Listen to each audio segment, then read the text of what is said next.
He grabbed her injured wrist in front of 300 pilots and she went down. One knee on the taxiway concrete, blood soaking through the gauze. Lieutenant Colonel Holloway looked down at the bruised woman in the borrowed sweatshirt and made his decision in front of every squadron on the flight line. Restrain her.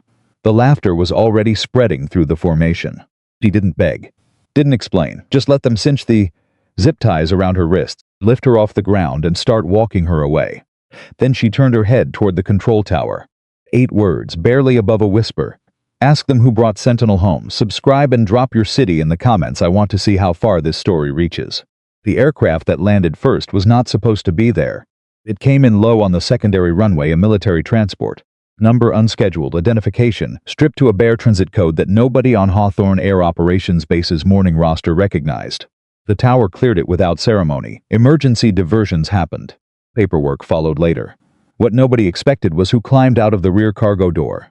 She appeared in the opening the way exhausted people appear, one hand on the frame, the other arm pressed against her side, weight shifting forward before her feet fully found the ground. Dark brown hair, loose and tangled, hung past her shoulders. The left side of her face carried a bruise the deep color of a storm cloud, the kind of mark that forms when an oxygen mask presses too hard against bone for too many consecutive hours. She wore flight trousers torn at the left knee, stained with something rust-colored near the hip, and above them a medical sweatshirt 3 sizes too large, borrowed from someone on the transport crew. Her boots were laced tight, combat issue, and the right one had a crack along the outer sole that caught the Nevada morning light every time she stepped. Her left hand was wrapped in gauze, not elegantly the way field medics wrap a hand when they are working quickly and don't have time for anything better. A ground medic appeared at her side almost immediately. A young airman with a folded wheelchair and an expression that suggested he had been told, firmly, to bring her in. Ma'am, the base hospital has a bed ready. The doctors want to see your hand before. Not yet. Her voice was flat and measured, the voice of someone who had been talking through pain long enough that it had become her normal register. She stepped around the wheelchair without looking at it. Hangar 7. I need to get to Hangar 7. I really think. Which direction is north from here? The airman blinked. Ma'am? North, cardinal direction. You know where that is? He pointed. Uncertain. She was already walking. Her name was Major Natalie Cross, and the only people who knew she was coming were the 2 air traffic controllers in the Hawthorne Tower who had spoken to her the night before, spoken to her in the fragmented, signal-breaking, desperate way that emergency communications work when an aircraft is losing altitude, losing power and losing time all at once. Those 2 controllers had not slept. They were still in their seats when the transport landed. They had watched the rear door open on their cameras. They had recognized her posture before they recognized her face. Neither of them called down to the flight line. They would regret that silence for a long time. The formal arrival ceremony for Exercise Black Condor had begun at 0730. 3 aircraft returning from a classified multinational training rotation were scheduled to land on the primary runway at intervals of 6 minutes. With the assembled force, approximately 300 personnel spanning 4 squadrons positioned in a display formation that Lieutenant Colonel Grant Holloway had personally designed and personally rehearsed twice in the preceding week. Holloway was 44 years old and had earned every commendation on his record. Nobody disputed that. He had 17 years in fighter aviation, 2 combat deployments, and a reputation for precision that his subordinates described, depending on their rank and proximity to him, as either inspiring or merciless. He ran his flight line the way a watchmaker runs a workshop. Everything in its exact place, every movement accounted for, every deviation treated as evidence of a deeper problem.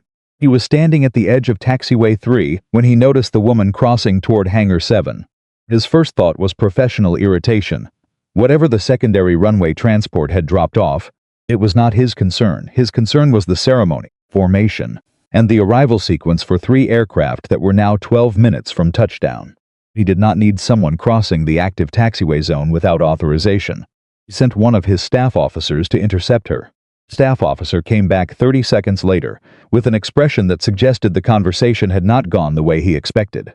She says she needs to access the hangar. On whose authority? She gave her name. Major Natalie Cross. But she doesn't have identification. She says her documentation was no identification. Holloway repeated this the way a judge repeats a fact that has just confirmed what he already suspected. What squadron? She didn't give a unit, sir. What's she wearing? The staff officer paused. Civilian medical clothing, sir. And flight trousers that don't carry any insignia. Holloway turned around. Later, the people who were there would try to explain what Holloway saw, what he reasonably could have concluded, what combination of fatigue and ceremony pressure and genuine security concern produced the decision he made in the next 4 minutes. Some of them would be charitable. Some would not. Most would eventually agree on this. His first question was not wrong. Everything that came after it was. He walked across the taxiway himself. 300 sets of eyes tracked him. Because that was what happened when Holloway moved with purpose. The flight line paid attention. Natalie heard him coming. She stopped. She turned to face him with the kind of patience that is not actually patience at all, but something harder, the controlled stillness of a person who has decided, in advance, that this moment is not the most difficult thing she has faced recently, and that perspective is going to have to carry her through it. Holloway stopped 6 feet from her. He looked at her face, her clothing, her gauze-wrapped hand. He looked at the transport on the secondary runway behind her. "Colonel Grant Holloway," he said. "Squadron Commander. Hawthorne Operations. Who are you and what is your business on this flight line?" "Major Natalie Cross," she said. Janit asked. "What unit?" A pause. "I can't give you that here, Colonel. You can't, or you won't. The unit designation is classified. I can provide verification through secure channels if you don't have identification." "No." My flight suit was cut away at the emergency landing site. Everything in the pockets went with it. Holloway studied her. "Emergency site," he repeated. "Last night. The aircraft in Hangar 7, the one under secured maintenance hold, that's my aircraft. I need to access the rear cockpit before the investigation team removes the telemetry equipment." Holloway looked at his staff officer. The staff officer was already on a radio, pulling the deployment roster. Standard procedure. Exactly correct procedure. The problem was the roster he pulled was the standard deployment roster. Natalie's unit did not appear on the standard deployment roster. Her unit did not appear on any document that Holloway had clearance to access. Staff officer shook his head. No record. And this is where it happened. This is the precise moment where a security concern, legitimate, procedural, defensible, crossed a line and became something else entirely. Holloway's voice rose, not dramatically. He wasn't a man who shouted. But it rose enough that the nearest formation of pilots for squadron, 42 men and women at attention, heard every word. "Pilot earns the right to walk this line." He gestured at her clothing. Her tangled hair, the gauze on her hand. "You don't become one by borrowing combat boots." The laughter came from the edges first. The way laughter always does in a crowd, from the people who are least certain about their own position and most anxious to align with power. A few of the younger pilots near the back of First Squadron. Then a maintenance crew member who caught the eye of another and grinned without really knowing what he was grinning at. Then a ripple through the assembled formation that Holloway did not encourage but did not stop. Natalie felt it the way a physical blow registers. Not with surprise but with a kind of nauseating confirmation. She had known, from the moment she saw his posture and heard his opening question, that this was going to be difficult. She had not expected it to be public.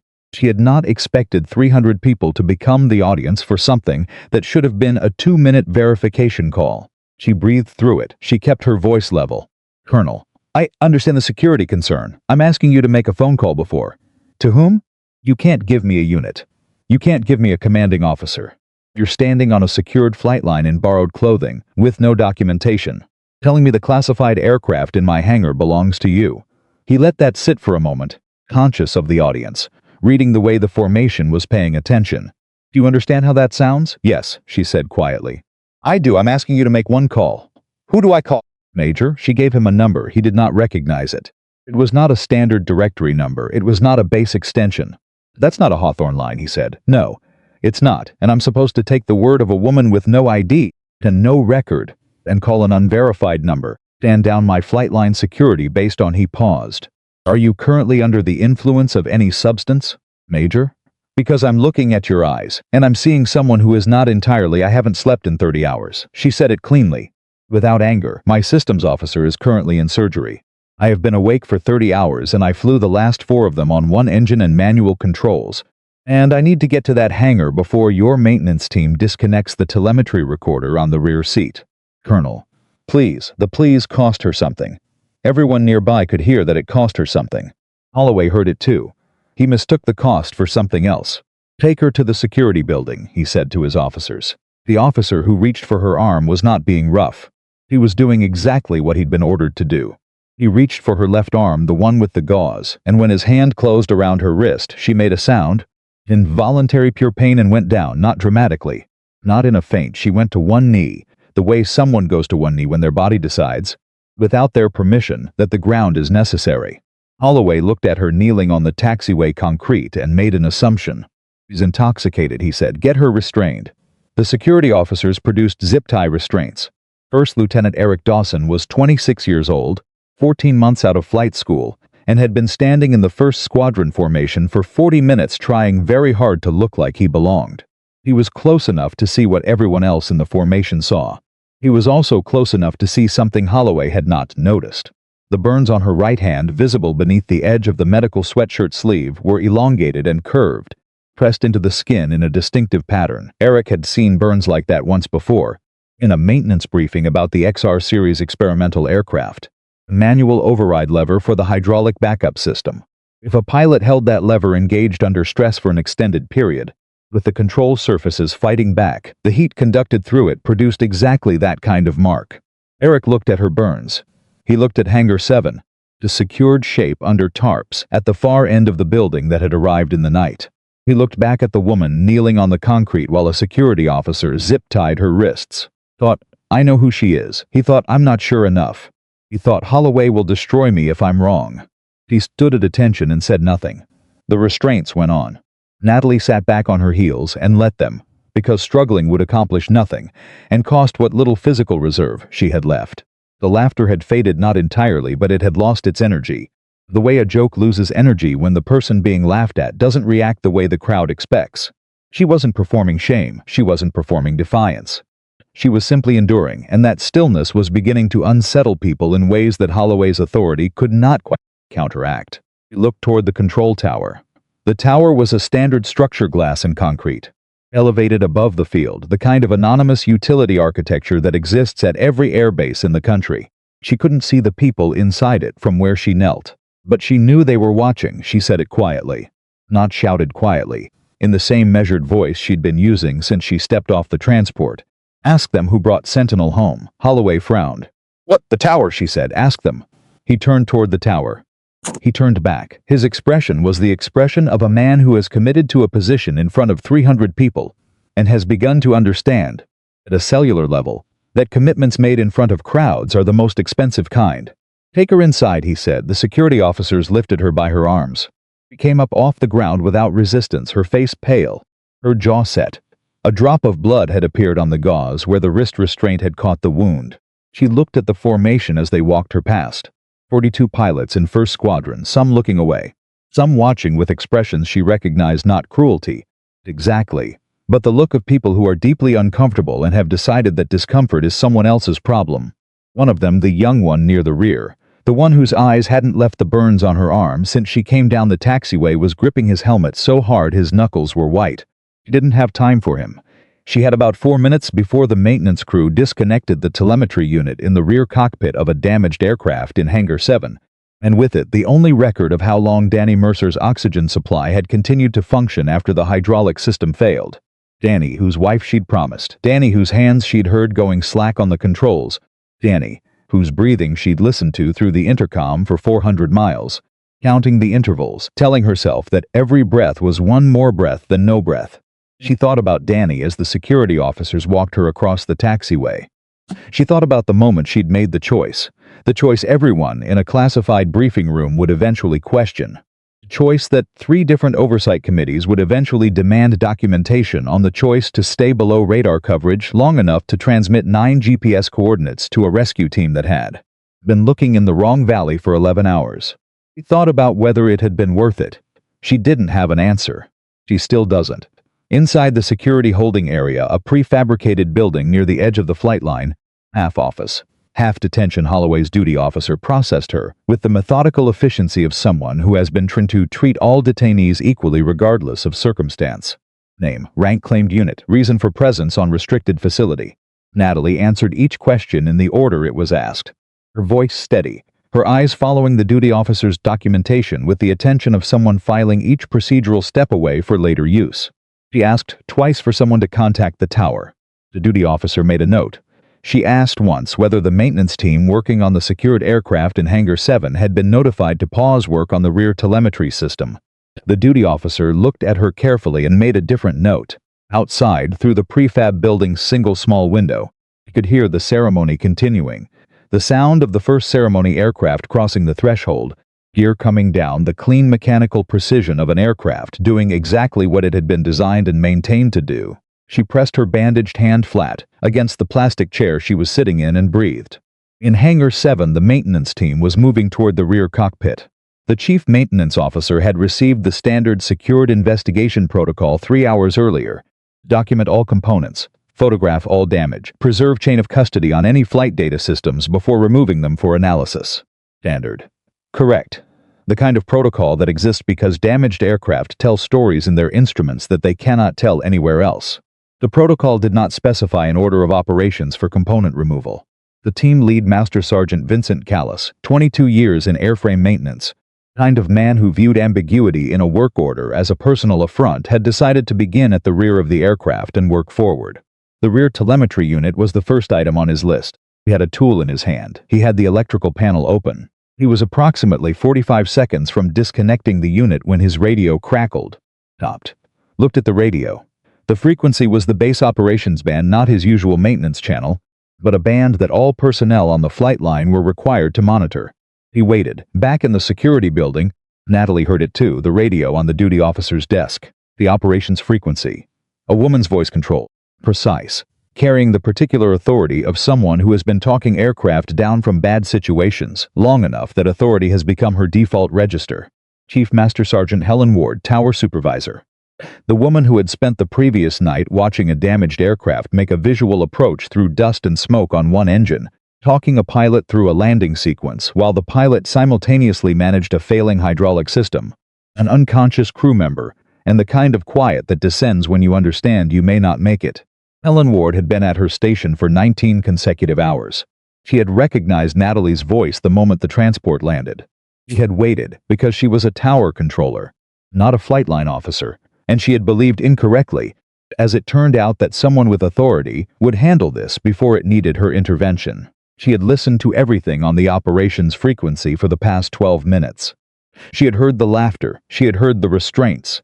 She had heard 300 people watch a woman get walked off her own flight line in zip-tie cuffs. Now she keyed her microphone. The radio on Holloway's belt activated. Every radio on the flight line activated. Helen Ward's voice came across every frequency simultaneously: operations, maintenance, security, the shared command net, because when a tower supervisor broadcasts on all bands, it is not a courtesy call. All Hawthorne units. This is Tower Supervisor Ward. Release the woman currently detained at Taxiway 3. Immediately, Holloway's hand went to his radio. He looked at his staff officer. His staff officer looked back at him with an expression that was, for the first time all morning, not entirely confident. Tower, this is Colonel Holloway. The situation on Taxiway 3 is a security matter under my colonel. Helen Ward's voice did not change. It was not louder. It was, if anything, quieter, the way a very sharp thing gets quieter when it is about to cut. The pilot you are currently holding in zip restraints is the officer I spoke to last night for 4 hours. The officer who landed an XR series aircraft on this runway on one engine. The officer who stayed below missile coverage to transmit the position of 9 American service members who were going to die in that valley before morning. Holloway said nothing. The flight line said nothing. Helen Ward's voice came across every radio on the base. Colonel, the pilot standing on your taxiway is Sentinel, one word. The call sign had been circulating at Hawthorne since before dawn in whispers, in the fragmented way that impossible stories travel through a military base, picked up in pieces by people who heard parts of different accounts and assembled them into something larger than what any one person knew. The pilot who disobeyed a withdrawal order. The pilot who flew manual for 400 miles with an unconscious systems officer. The pilot who put a crippled prototype on the runway so gently that the safety investigators, examining the landing data, had needed to look at it twice before they believed what the numbers told them. Every pilot on the flight line knew the call sign. Not one of them had connected it to the bruised woman in the borrowed sweatshirt. Now they did. Eric Dawson's grip loosened on his helmet. His mouth opened slightly. He looked at the burns on her arm, the burns he had already identified, the burns he had already understood, and felt the specific, particular nausea of a person who knew the right thing and chose the quiet thing instead. He looked at the other pilots in First Squadron. He saw the same recognition moving through the formation, face by face, the way recognition moves, not sudden, simultaneous, but spreading, the way a change in light spreads, that by the time it has reached the last person, it has already remade everything that came before it. Eric Dawson took his sunglasses off. He placed his helmet on the concrete at his feet. He came to attention, not because Holloway ordered it. Not because the ceremony demanded it, because he was 26 years old, and he had just understood something about the distance between knowing what is right and doing what is right, a distance he had measured in the last 12 minutes by watching it crossed without him, and the only thing he could think of to do with the weight of that understanding was to stand up straight and let it show. The pilot beside him did the same. Then the pilot beside that one. The laughter was gone. It had disappeared so completely, it was almost impossible to believe it had existed. The way something you're ashamed of becomes difficult to remember accurately. Maintainers set down their tools. Security officers stepped back from the holding building's entrance. Even the ceremony aircraft taxiing toward their parking positions seemed to slow, as if the pilots inside them felt the change in the air. In the security building, the duty officer stood up from her desk. "Ma'am," she said, "I'm going to remove the restraints." Natalie walked out of the security building with her wrists unbound and her head level. The flight line had transformed around her without her seeing it happen. She came through the door and found 300 people standing in a silence so complete she could hear the wind off the runway, the distant sound of the tower's ventilation system, the specific quiet that forms when a large group of people collectively realizes it has made a mistake and doesn't yet know what to do with that knowledge. Holloway was standing 20 feet away. He looked, for the first time, like a man who understood the precise dimensions of where he was standing. She walked past him. She did not look at him with contempt. She did not look at him with triumph. She looked at him with the expression of someone who has more important things to do than process what has just happened to her. And that, more than any dramatic confrontation, seemed to be the thing he found most difficult to absorb. Base Commander, Brigadier General Patricia Okafor, arrived from the operations building at a half-run, flanked by two aides who were both on radios. She took in the scene, the formation, the silence, the woman crossing the taxiway toward Hangar 7 and asked one question. "Is that Major Cross?" "General," said the tower. Over the operations frequency, Okafor looked at Holloway. She didn't say anything. She didn't need to. The pilots didn't cheer. Nobody cheered. They stood, that was all. They stood in their formations and they watched Natalie Cross walk toward Hangar 7. And the standing was quieter and more serious than any sound could have been. Because it was the standing of people who were not celebrating something, they were bearing witness to something, which is a different act entirely. Natalie reached the hangar entrance. She stopped. She turned around once to look at the flight line, at the 300 people standing in the Nevada morning, at the ceremony formation that had, without a word of command, become something else entirely, at the young pilot near the back of First Squadron, standing so straight it looked like effort, his helmet on the ground at his feet, his face carrying an expression she recognized, the specific, painful expression of someone who has just learned something about themselves that they are going to have to live with. She looked at all of them. She said, in a voice that carried only because the flight line had gone so completely quiet, "Don't stand for me yet." Her voice did not break. "Danny Mercer is still fighting for his life." Then she turned and walked into the hangar. Inside, the maintenance team had not moved.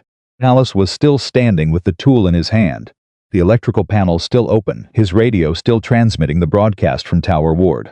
He looked at Natalie the way people look at someone they recognize from a story they've been told, not from life, but from the part of the story that hadn't happened yet. "The telemetry unit," she said. "Don't disconnect it." "Yes, ma'am," said Callis. Hadn't touched it.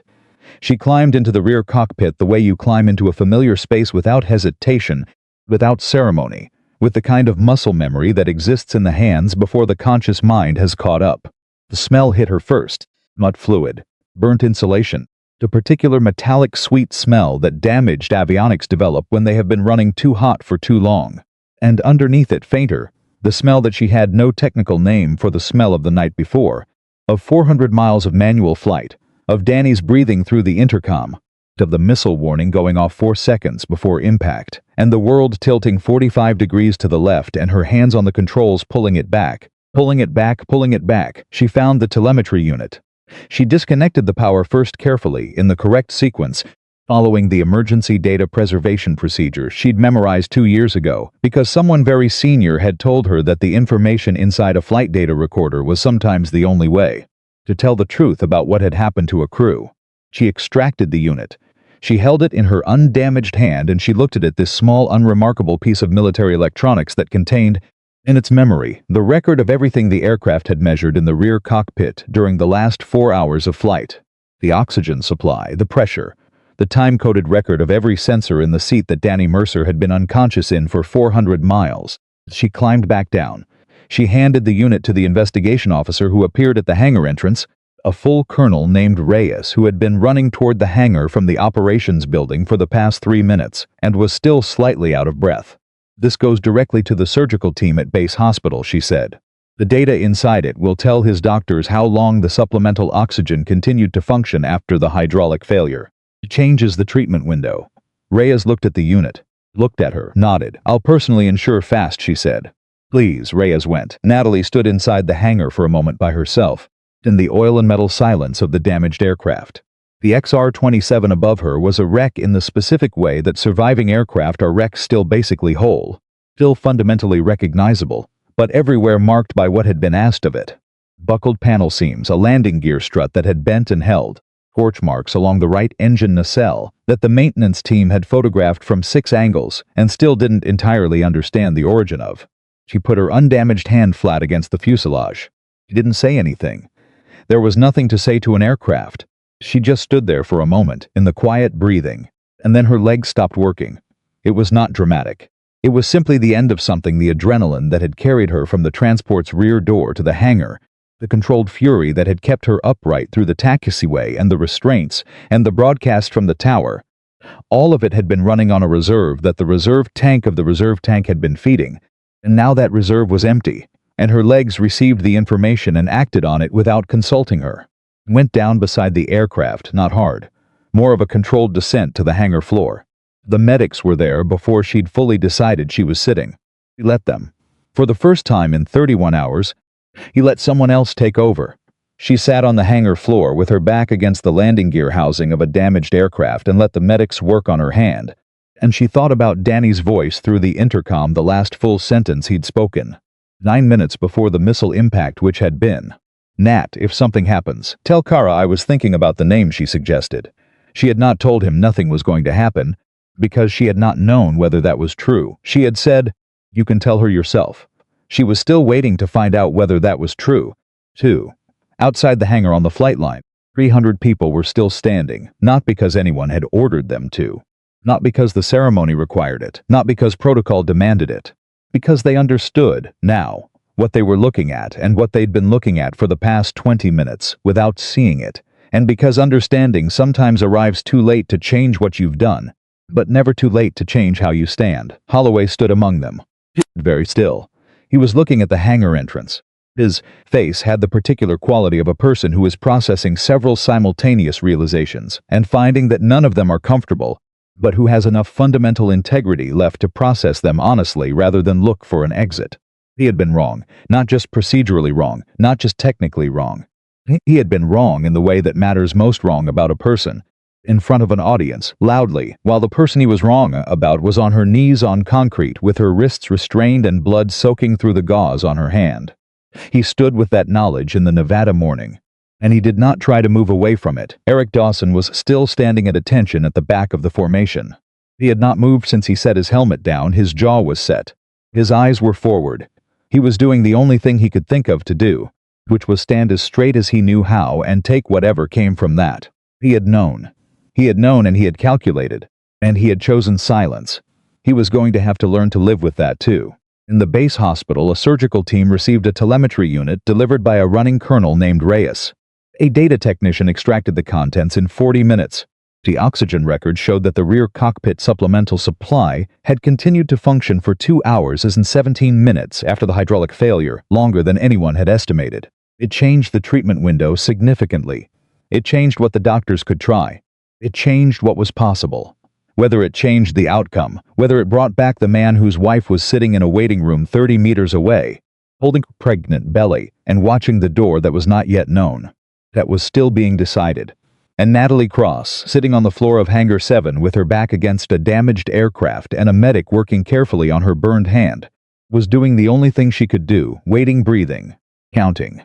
The telemetry unit was in Colonel Reyes's hands and moving toward the hospital before Natalie's legs fully gave out. That was the order she had assigned to things: the unit first, then the floor, and she had kept to it with the same discipline that had kept her airborne for 400 miles the night before on one engine, and a prayer, and the sound of Danny Mercer's breathing through the intercom. The medics worked around her quietly. Nobody talked much inside the hangar.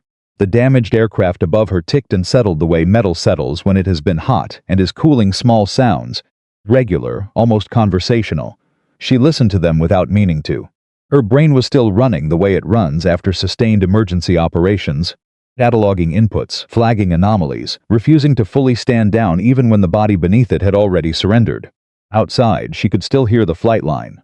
The ceremony had dissolved into something less: formal voices, movement, the sound of a base trying to reorganize itself around something it hadn't planned for. She could hear General Okafor's aide on a radio. She could hear someone, somewhere near the hangar entrance, saying Holloway's name in a tone that was careful, the way people are careful when they are choosing words for the record. She closed her eyes, and the night before came back the way it always came back: not in sequence, not like a memory, but in fragments, the way trauma serves itself up, out of order, without warning, each piece carrying its full emotional weight regardless of context.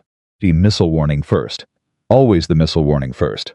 18 hours earlier, Operation Quiet Lantern had been running 40 minutes past its scheduled extraction window, and Natalie had already made the decision she was not supposed to make.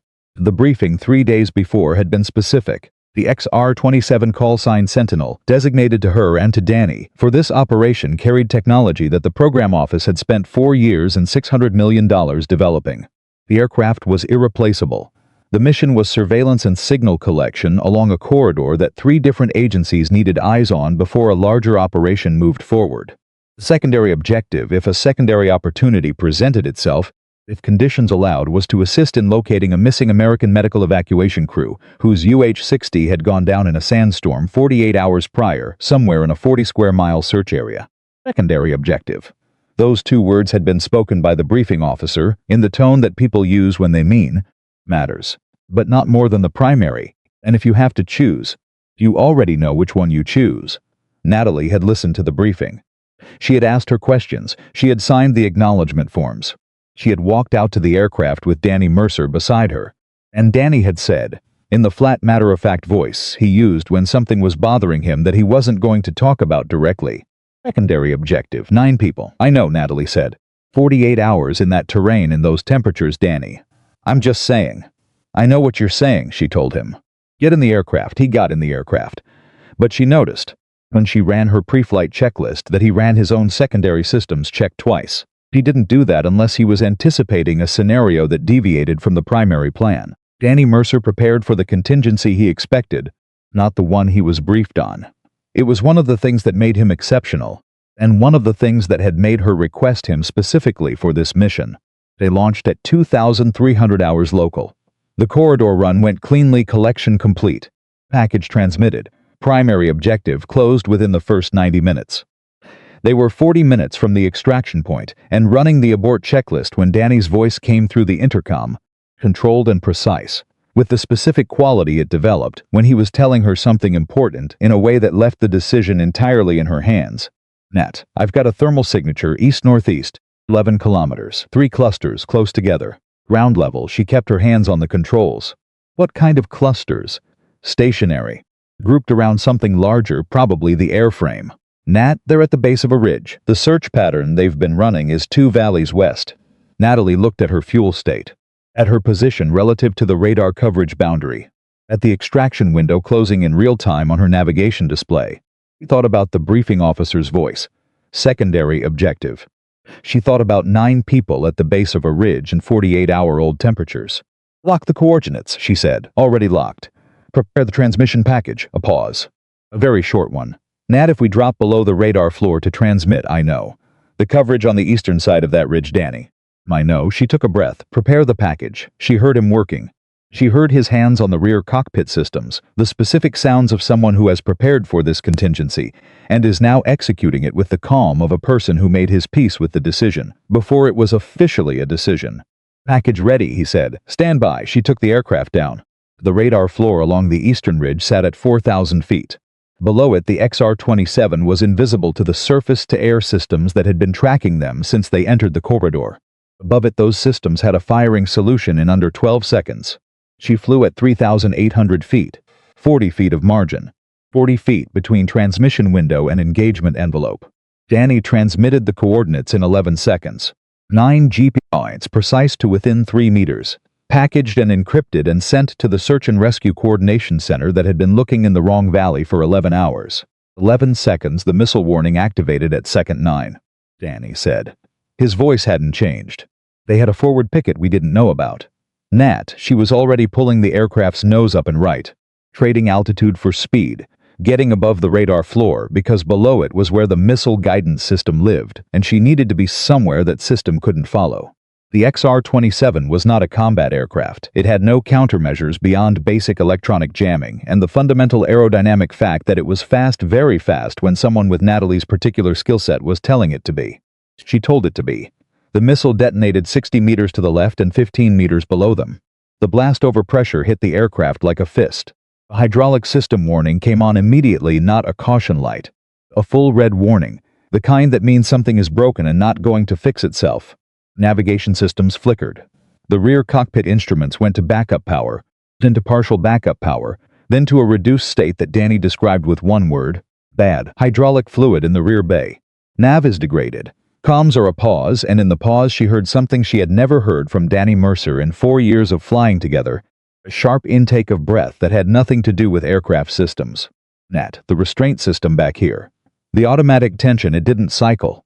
My harness didn't tighten on impact. If we hit again, we're not going to hit again, she said. Talk to me about the oxygen. Supplemental is green. For now. Another pause. Longer this time, I need to tell you something. Tell me while you run the hydraulic backup checklist. She heard him start the checklist. She was simultaneously managing a damaged aircraft with degrading hydraulic assist on the control surfaces, navigating by the emergency compass and her own dead reckoning, calculating the distance to the nearest friendly territory that had a runway long enough to accommodate an emergency landing at elevated speed. 412 miles, Kara asked me last week, Danny said, running the checklist items in parallel with the words, the way only someone with absolute procedural mastery can maintain 2 tracks at once. She asked me what I would want if something happened out here. What I would want her to know, Danny. Run the checklist. I told her that the job mattered. He clicked through item 7. 8. I told her I couldn't do something else. That this was Nat. I told her this was the thing I was supposed to be doing. And she said, 9. She said she knew. She said she'd known since the first week we were together. She said it was one of the things she loved about me. His voice shifted on the last word, not breaking. Exactly, but carrying something. I'm telling you this because I want you to know I don't regret the decision you just made. Whatever happens, I don't regret it. Natalie kept her eyes on the emergency compass. Nothing is going to happen, she said. Finish the checklist. Item 14, he said. Hydraulic backup non-functional, she absorbed that. Secondary backup degraded, 40% capacity, that's enough. For 400 miles if I'm careful, she said. I'm always careful. A pause. Then, with the particular dry humor that was Danny Mercer's signature register in difficult situations, Nat, you just flew us below a radar floor to missed coordinates we were specifically ordered not to transmit. That was a different kind of careful. He almost laughed. She could hear the shape of it in his breathing. Then his breathing changed. She heard it before any instrument told her. The rhythm altered not dramatically, but Natalie had been listening to Danny's breathing through an intercom for 4 years. And she knew the sound of his normal respiration the way you know the idle of an engine you've flown behind long enough. The change was small, it became less small. Danny, no answer. Danny, talk to me, silence. She checked the rear cockpit instrumentation, the fraction of it still functioning. Oxygen supply green, pressure nominal. Vital signs monitor the basic biometric package that all experimental aircraft carried in the rear seat was showing elevated heart rate, and then, over the course of 45 seconds, a heart rate that was slowing into a pattern she recognized from her aerospace medicine training as consistent with loss of consciousness. Danny, nothing, she flew. What happened in the next 4 hours existed in a space that doesn't have a clean name. It was not heroism, because heroism implies a choice made in a moment, and this was not a moment, it was 400 miles of sustained decision-making. Each one incremental, each one carrying forward the weight of all the ones before it. She flew the aircraft manually, because the degraded hydraulic system meant the fly-by-wire assist was unreliable and manual inputs gave her more direct control over the actual surfaces. She navigated by compass and time and the stars when the dust cleared enough to see them. She listened to Danny's breathing through the intercom, and she counted not because counting would help him, but because it was the one thing she could do that kept her connected to him, that kept him from becoming a problem to be managed, rather than a person she had promised someone she would bring home. She talked to him too, when the communications with the tower were intermittent. She knew he couldn't hear her. She talked anyway. The name she suggested, she said, somewhere around mile 200, when her arms were burning from the manual inputs and the compass needle was doing something she didn't entirely trust. Kara's name for the baby. You were going to tell her yourself. Danny. You remember that, that's the deal. You tell hers yourself. The tower came in and out. The controller Ward, Chief Master Sergeant Ward, whose voice became, over the course of that night, the most important sound in Natalie's world, gave her headings, gave her altimeter corrections, gave her the information she needed, in the efficient compressed language of someone who knows that words cost. Time and time is the one resource that cannot be recovered. Sentinel Tower, left 2 degrees, cloud layer at 8,000. Expect turbulence through descent. Copy Tower. How's my fuel state? Looking from the ground track. Tight. You'll make the runway. How tight? A pause that lasted 2 seconds and told her everything. You'll make the runway, Sentinel. She made the runway. She landed the aircraft at elevated speed with degraded hydraulics and one functioning engine. And when the gear touched down and the nose came level and the aircraft began its rollout, she heard Ward's voice across the frequency-controlled, precise, professional, and underneath the professionalism, something she had never heard in a tower controller's voice before in her career. Relief so profound it sounded almost like grief. Sentinel. Welcome home. The aircraft rolled off the runway at the far end, stopped 6 meters from a fuel storage barrier, and that was where Natalie Cross had been when the emergency landing site crew arrived, sitting in the front cockpit, hands still on the controls, listening to Danny's breathing and counting. She came back from it all at once. The way you come back from something that has taken you under, a sound, a touch, a specific sensory input that the present moment offers and the past cannot. In this case, it was a medic's voice, calm and professional, asking her to squeeze his fingers. She squeezed. Good, he said. Strong. Can you tell me your pain level 1 to 10? 4, she said. It was a 7, but she'd learned years ago that saying 7 produced a different category of response, and she needed to remain ambulatory for a while longer. Where's Danny Mercer? What's his status? He's in surgery. Ma'am. What are they saying? A pause that lasted exactly long enough to tell her the medic was calculating how much to share. He's stable. Beyond that, I don't have information. She accepted this, the way she accepted all incomplete information, as a variable that would resolve in time, one way or another, and that worrying at it would not accelerate the resolution. The telemetry unit, she said. Colonel Reyes has it. He's at the hospital. Good. She started to get up. Ma'am, I really need you to. I need to debrief, she said. Who's running the investigation? The investigation team had set up in the operations building, and the 2 officers running it, a full colonel named Whitmore and a civilian contractor whose name Natalie never caught and never asked for, had the particular energy of people who had been waiting for a key witness to become available and were managing their impatience with mixed success. Whitmore stood when she came in. He looked at her face, her hand, her posture, and he made the calculation that experienced officers make in those situations. How much of what I need can this person give me right now? And how much of pushing her will I regret later? Major Cross, he said, I want you to know that we have a complete medical team available immediately after this debrief. This doesn't have to take long. Ask what you need to ask, she said. She sat down without being invited to.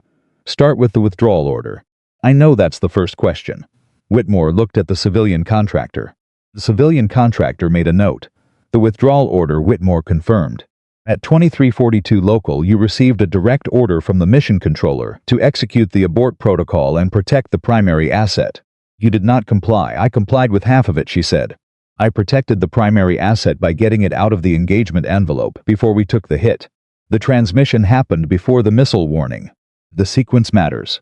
The transmission happened during the approach to the radar floor, Whitmore said carefully. The order specified abort the rescue mission and protect the aircraft. She met his eyes. I transmitted the coordinates before I descended below the radar floor. We had the firing solution 4 seconds before transmission was complete. They had a forward picket we had no intelligence on. Colonel, 9 people were alive at the base of that ridge. I had their coordinates. The extraction team had been in the wrong valley for 11 hours. Transmission took 11 seconds. Whitmore was quiet for a moment. The disobedience of a direct order is something I will answer for, she said. Without hesitation, I'm not arguing the order was wrong. I'm telling you what I did and why. Those are two different conversations, and I'm prepared to have both of them. Just tell me first, did the rescue team reach the medical crew? Whitmore looked at his notes. He looked back at her. All 9 members of the medical crew were recovered at 0400 this morning. All 9 are alive. Natalie absorbed this. She had not let herself count on it. She had known, when she transmitted the coordinates, that knowing where people are and reaching them in time are not always the same thing. She had flown 400 miles, not knowing whether the 11 seconds below the radar floor had been worth what they had cost. All 9, she said. Yes. She looked at her bandaged hand. Okay, she said quietly. Okay, Major. Whitmore leaned forward slightly. I need you to understand that the formal inquiry into the withdrawal order noncompliance is going to proceed regardless of the outcome. The fact that I understand, she said. I told you I'm prepared for that conversation. I made a choice. I'd make it again. She paused. I want that on record. I'd make the same choice again tomorrow. The civilian contractor's pen moved. Debrief lasted 90 minutes. By the end of it, Natalie's pain level had climbed from its stated 4 to something she was no longer calculating in numbers. Whitmore noticed. He ended the formal session before she asked him to, which she appreciated without saying so. She was in the corridor outside the operations building when Eric Dawson found her. He was out of formation. Someone had stood the ceremony down. Finally, given that the ceremony had ceased to exist as a coherent event approximately 40 minutes ago. He was still carrying his helmet. He looked like a man who had rehearsed what he was going to say and had now arrived at the moment of saying it, and found that the rehearsal hadn't quite prepared him for the reality. Major Cross, he said. I'm First Lieutenant Eric Dawson, 1st Squadron. She looked at him. She recognized him, the young pilot from the back of the formation, the one who had stood first, whose knuckles had gone white on his helmet. I know who you are, she said. He blinked. You were watching my hand, she said. Burns, from the manual override lever. You knew what they were. A pause. Yes, ma'am. You recognized them before the tower broadcast. He looked like she'd said something that cost him something. Yes, ma'am, I did. She studied him for a moment. He was young, 25, 26, and his face was doing something complicated that faces do when a person is simultaneously ashamed and determined not to hide the shame, which is one of the more honest combinations of expressions available to a human being. What do you want, Lieutenant? I want to. He stopped. Started again. I didn't speak up when I should have. I knew, and I didn't say anything, and I want you to know that I understand what that means. You understand what it means, she repeated. I was afraid, he said. It came out flat and direct, which was the only honest way to say it. Holloway has a reputation, and I didn't want to be wrong, and I told myself I wasn't sure enough. But that wasn't. He stopped again. That wasn't the real reason. The real reason was that I was afraid. Natalie looked at him for a long time. She thought about what to say to him. She thought about the various things that were available to say, the forgiving things, the harsh things, the instructive things. She thought about what was true. The burns on my hand, she said finally. When you saw them, what was your certainty level? Be specific. He thought about it honestly. She watched him think. 70% said. Maybe 75, I wasn't certain. 75% is not certain, she acknowledged. But it's the number you act on in a situation like that. In this work, we don't get 100% before we make a call. We make the best call we can on the information we have. To stand behind it, she paused. You had 75% and a woman on her knees with her wrists being restrained. That's the moment, Lieutenant. That's exactly the moment. He looked at the ground. Looked back up. Yes, ma'am, I'm not going to tell you it's okay, she said. It's not okay, but it's recoverable. The question is what you do with it. He nodded. He looked like he wanted to say something else, and he chose not to, and she respected the choice. Get back to your squadron, she said. Whatever's left of the day. He turned to go. Dawson. He turned back. What's your primary aircraft type? T-38 currently. I'm transitioning the platform. She nodded once. Good aircraft. Don't fly it the way you stood today. Fly it the way you stood when you set your helmet down. He looked at her for a moment. Yes, ma'am, he said quietly. He left. In the base hospital. A surgeon named Captain Osei, who had been operating since 200, came out of the surgical suite and found a waiting room that contained Danny Mercer's wife. Cara Mercer was 31 years old and 8 months pregnant and had been sitting in that waiting room for 4 hours with her hands folded in her lap and her phone face down on the chair beside her, because she had decided at some point during the first hour that looking at the phone was something she could not afford to do. Looking at the phone meant seeing the time. Seeing the time meant calculating intervals. Calculating intervals was not something she could afford to do, and maintain the composure she had decided firmly was the only option available to her. She looked up when the surgeon came in. Josie had learned over years of surgical practice. How to hold his face in the moments before he spoke, not blank, not false but neutral in the specific way that means, wait for my words before you read my expression, because my expression alone will tell you less than you need to know. Mrs. Mercer, he said. He's alive, she said, not a question. He heard it as the statement of someone who had decided in advance what the answer was, because the alternative was not something she could hold in the same body as an 8-month pregnancy and a 4-hour wait.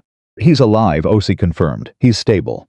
The surgery went well. She let out a breath that she had apparently been holding at a cellular level for some hours. The next 24 to 48 hours are the critical window, Osi continued. Sustained a significant head injury. There is some swelling. We are managing that aggressively, and he paused. We received some data this morning from the flight data systems that changed our treatment approach.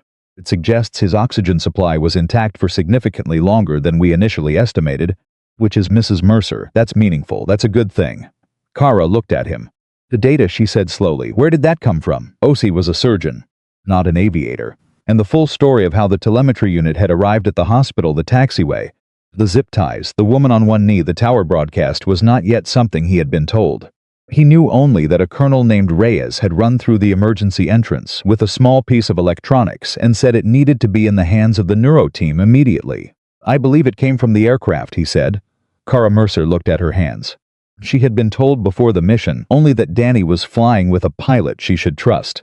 She knew the name, he had mentioned it enough times over enough years that it had become familiar to her without ever becoming a face.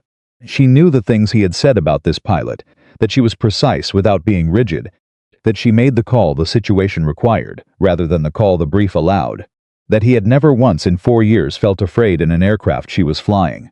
Natalie, Kara said quietly. I'm sorry, nothing. She looked at the surgeon. Can I see him? Not yet. Soon, within the hour, she nodded. She looked at the wall. She put her hand on her stomach, where her daughter was moving in the way that 8-month pregnancies move actively, with the particular authority of someone who has decided the world outside is of interest and is making preliminary investigations.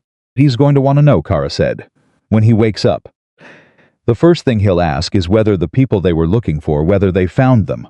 I don't know the details of the mission, Osi said carefully. 9, Kara said. He told me before he left. Secondary objective, 9 people. She said it the way he must have said it to her, with the weight that Danny Mercer put on things that mattered. He won't ask about himself first. He'll ask about them. Osi didn't know what to say to that. He was a man who spent his professional life in the specific company of people who make decisions that cost them something, and he had developed a respect for that category of person that he rarely expressed in words. I'll find out, he said. I'll have an answer for him when he wakes up. Natalie was in a hospital bed by early afternoon. Her hand properly dressed, her various physical complaints catalogued and addressed in the order of their urgency. She had not eaten since the night before the mission. Someone brought food. She ate without tasting it, which was the correct approach given that hospital cafeteria food does not reward attention. Okafor came by at 1,400 hours. The general sat down without preamble, in the chair beside the bed, in the manner of someone who has earned the right to skip formality through the accumulation of enough years in rooms that formality doesn't help. How are you? Okafor asked. Natalie said. That's not what I asked. Natalie looked at her bandaged hand. I keep thinking about whether I waited too long, she said. To transmit. Whether there was a window earlier in the corridor run, lower risk that I didn't take because I was focused on the primary. I keep running it back. And I don't know, she said. Made the best call I had. I don't know if it was the best possible call. That's the part that doesn't resolve, General. Whether the best I had was good enough. Okafor was quiet for a moment. Danny Mercer's oxygen data, she said. The telemetry unit. Yes. If you hadn't come off that transport and walked across the flight line. I know, the maintenance team was 45 seconds from disconnecting it. Natalie absorbed this. I know, she said again, more quietly. You came off a transport after 31 hours without sleep. Hand injury. Probable mild concussion, and you walked across a flight line and asked for what you needed. Okafor paused. Grant Holloway stood in your way and made a spectacle of it. He was doing his job, Natalie said. Okafor looked at her steadily. For the first 30 seconds, she said. And then he was doing something else. Natalie didn't argue with that. The inquiry into the withdrawal order non-compliance, she said. Where does that land? It proceeds, Okafor said. I won't insult you by pretending otherwise. You disobeyed a direct order. The fact that 9 people are alive because of it does not erase the disobedience. Both of those things are true simultaneously, And the inquiry has to address both, she paused. What I can tell you is who's on the panel. And I can tell you they're serious people who understand that the best decisions and the correct decisions are not always the same decision. I'd make the same call, Natalie said. Told Whitmore that it's on record, I know. Okafor stood. Get some sleep, that's an order I don't think you'll disobey. She almost smiled. No ma'am. Okafor reached the door and stopped. The flight line, she said without turning around. 300 people standing without being ordered to. I've been in this branch for 28 years. She paused. I've seen a lot of ceremonies. I've never seen anything quite like what happened on that taxiway this morning. She left. Natalie lay back in the bed. She thought about Danny's voice at mile 200, the name she suggested. She thought about the missile warning at second 9 of 11. She thought about the sound of 300 people going quiet on a Nevada flight line, not the quiet of a ceremony, but the quiet of people who have understood something all at once, without being told, without prompting, in the specific silence that descends when a large group of human beings collectively encounters something that is larger than their preconceptions. She thought about Holloway's face when the tower broadcast ended. She thought, that's not the end of that story. And she thought about Eric Dawson, setting his helmet on the concrete not when it was safe, not when everyone else had already stood, but slightly before. Slightly, imperfectly, not quite enough before, but before. She thought, that's not the end of that story either. The hospital room went quiet around her. Somewhere in this building, in a room she couldn't see yet, Danny Mercer was breathing. She closed her eyes and listened for it, the way she had listened for 400 miles, counting intervals, telling herself that every breath was one more breath than no breath at all. She was still counting when she fell asleep. She slept 4 hours and 40 minutes. Not because that was enough, it wasn't, and her body told her so the moment she moved, but because at 1,847 hours her phone rang with a number she recognized as the base hospital surgical floor, and she was sitting upright before the second ring. Major Cross. It was OC's voice. Captain Mercer is showing increased responsiveness. He hasn't regained full consciousness, but his vitals have improved significantly in the last hour. The neuro team believes the telemetry data allowed them to calibrate the treatment more precisely than they could have otherwise. A pause. I thought you'd want to know, is he going to wake up? She asked. Direct. She didn't have the energy for anything except direct. Another pause. The kind that carries real information. We're cautiously optimistic, OC said. The next 12 hours will tell us a great deal more. She thanked him. She set the phone down. She sat on the edge of the hospital bed in the dark and held the words cautiously optimistic, the way you hold something fragile that you're afraid to grip too hard. Cautiously optimistic. 12 hours. She got dressed. The inquiry had been running since 1,400 hours in a conference room in the operations building, and by the time Natalie arrived unannounced, against the advice of the medic, who had technically cleared her for limited mobility but not for operational meetings, Colonel Whitmore and his civilian contractor had assembled a stack of documentation that covered most of the conference table, had the specific density of paperwork generated by people who understand that what they are building will be read carefully by people above them in the chain of command. Whitmore looked up when she came in. He did not look surprised. He had the manner of a man who had assessed Natalie Cross's personality type in the first 5 minutes of their initial debrief and had not expected the hospital to hold her for long. Major, he said. You should be resting. I've been resting, she said. What have you found? He looked at the civilian contractor. The contractor, whose name she finally caught on a document near the edge of the table, Kenneth Hale, Office of Special Programs, looked back at Whitmore with an expression suggesting that the protocol for situations like this one was unclear, and he was waiting for someone else to establish it. Sit down, Whitmore said. She sat. The withdrawal order noncompliance review is ongoing, he said. That piece doesn't resolve today. But there's a secondary inquiry into the events on the flight line this morning that has developed quickly, and there are aspects of it I want you to be aware of before they become part of the formal record. Holloway, she said. Holloway, he confirmed, what the inquiry found, in the 12 hours since General Okafor had tasked 2 investigators to reconstruct the morning's events in sequence, was a story that had the uncomfortable quality of all stories about institutional failure. It was not a story about a villain. It was a story about a series of decisions, each one individually defensible, that added up to something that was not defensible at all. Holloway had been notified at 614 hours that an unscheduled transport had been cleared to land on the secondary runway under an emergency diversion code. Standard procedure required him to log the diversion and assign a duty officer to process the incoming personnel. He had done both. The duty officer he assigned was a junior captain named Flores, who had been on his third consecutive double shift and was, by his own subsequent account, running on institutional momentum rather than active judgment. Flores had seen Natalie come down the transport ramp. He had assessed her appearance, her lack of documentation, and her request to access a secured hangar, and he had done what people do when they are exhausted and uncertain. He had escalated to the nearest authority. The nearest authority was Holloway. Up to this point, every action taken was procedurally sound. The deviation began at the moment Holloway chose to handle the situation personally rather than routing it through the verification channels that existed precisely for cases involving personnel whose credentials required special handling. There was a specific secure line staffed around the clock that existed for exactly this category of situation. Every squadron commander at Hawthorne had it. Holloway had it. He had never used it because in 17 years of command he had never encountered a situation that required it, and the unfamiliarity of the number had made it feel, in the moment, like an option that was somehow less legitimate than the authority he already held. He had chosen his own authority over the protocol designed to supplement it. That choice, the inquiry found, was where the legitimate security concern ended and the failure began. He had 3 separate windows to verify her privately, Whitmore told Natalie. Before he engaged with her on the taxiway, he could have taken her to the security building first, then verified. After she gave him the secure number, he could have called it before continuing publicly. After she explained the telemetry unit the medical urgency, he could have paused the public interaction and handled it out of sight. Whitmore set down the document he was holding. He chose none of those options. Natalie asked. Whitmore looked at her steadily. The investigation team spoke with 12 witnesses from the formation. The consistent observation across accounts is that Holloway was acutely aware of the audience. The ceremony had already been disrupted by the unscheduled transport.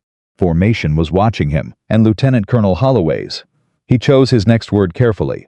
History suggests he processes uncertainty as a threat to command authority. Uncertain he was about who you were, the more important it became to him to appear certain. Natalie was quiet for a moment. He performed certainty he didn't have. In front of 300 people, Whitmore said. Yes. She looked at the table, at the stack of documents, at the 12 hours of paperwork that had been generated by 4 minutes of decisions on a taxiway.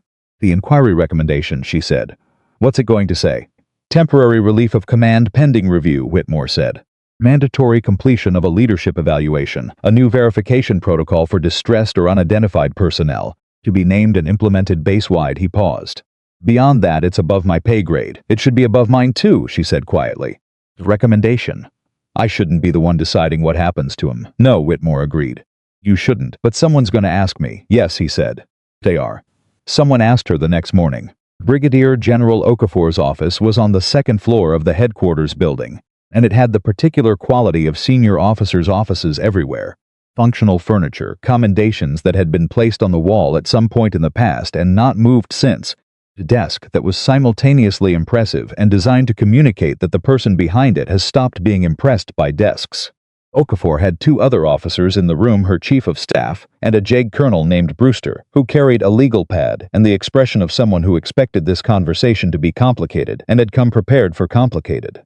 Natalie sat across from the general. Grant Holloway has submitted a formal statement, Okafor said. He accepts the inquiry findings without contest. He is not appealing the temporary relief of command. She paused. I'm going to ask you a question, and I want you to answer it honestly, not strategically. Yes, ma'am. What outcome do you want? Natalie had thought about this since Whitmore's briefing the previous evening. She had turned it over the way she turned over difficult variables in flight, examining it from multiple angles, testing each perspective for structural integrity, looking for the one that held. I want the protocol, she said. Verification protocol for unidentified or distressed personnel. I want that implemented here, and I want it recommended to every installation in the command. Not named after me, not named after what happened on the taxiway. Just I want it to exist so the next person who comes off a transport without documentation doesn't go through what I went through. She paused. That's the outcome that matters. Okafor waited. Brewster's pen was ready. Holloway, Natalie continued. His first question was legitimate. The question he asked me when I stepped onto that taxiway, who are you? What is your business here? That was correct procedure. Every institutional lesson from this morning should start there, not with the assumption that he was simply a bad actor, because he wasn't. He was a good officer who made bad decisions under the pressure of an audience he didn't know how to stop performing for. She looked at Okafor. If the outcome of this inquiry is that Grant Holloway becomes a cautionary tale, a name people use to describe something to avoid without anyone examining why it happened, then we've missed the point. The question is how it happened. Because how it happened is the thing that's going to happen again at a different base with a different commander in different circumstances. Okafor was quiet for a long moment. Brewster was writing. "You're being more generous than he deserves," Okafor said. "Maybe," Natalie said. "But I spent 4 hours since last night thinking about the difference between what I wanted to say about him and what was true about him. What's true about him is more useful than what I want to say." The JAG colonel looked up from his legal pad. Said nothing. But something in his expression changed. The way expressions change when a person hears something they did not expect to hear and finds it more clarifying than they anticipated. Holloway came to see her that afternoon. He came without his rank insignia, not in civilian clothes, but in uniform stripped of its identifiers, the way officers sometimes appear when they want the conversation to happen between people rather than between ranks. Knocked on the door of her hospital room even though it was open. He stood in the doorway until she gestured for him to come in. He was 54 years old and he looked in this moment. Every year of it. Not broken. Holloway was not the kind of man who broke cleanly but carrying something that had settled into his posture and changed its quality. The particular weight of a person who has had 24 hours to think about who they are in a situation that stripped away every mechanism they normally use to avoid thinking about it. He sat in the chair beside the bed. He did not lead with rank or protocol or the formal language of military apology. Sat down and he said without preamble, "I owe you more than I can pay back." "I know that. I'm not here to tell you I don't." She watched him. "I want to tell you what I was thinking," he said. "Not an excuse. As I want you to understand it. Because I think understanding it matters more than whether you forgive me." "Go ahead," she said. "The formation was watching me," he said. "From the moment that transport landed. Everything I did was in front of 300 people. And when you couldn't give me your unit, when the roster came back empty, I felt the uncertainty. And I felt the audience, and I chose the audience." His jaw tightened. "I made the decision that looked decisive rather than the decision that was correct. Because I have been for 17 years the person on the flight line who knows exactly what he's doing and knows it in front of everyone who works for him. And you made me feel like I didn't know what I was doing. And I couldn't tolerate that in front of them." Natalie said nothing. "Mishich." "The laughter," he said. "I didn't tell them to laugh. But I didn't stop it." He stopped. Looked at his hands. "There is no version of that where I was doing my job. There's only a version of that where I was protecting my ego in front of junior officers.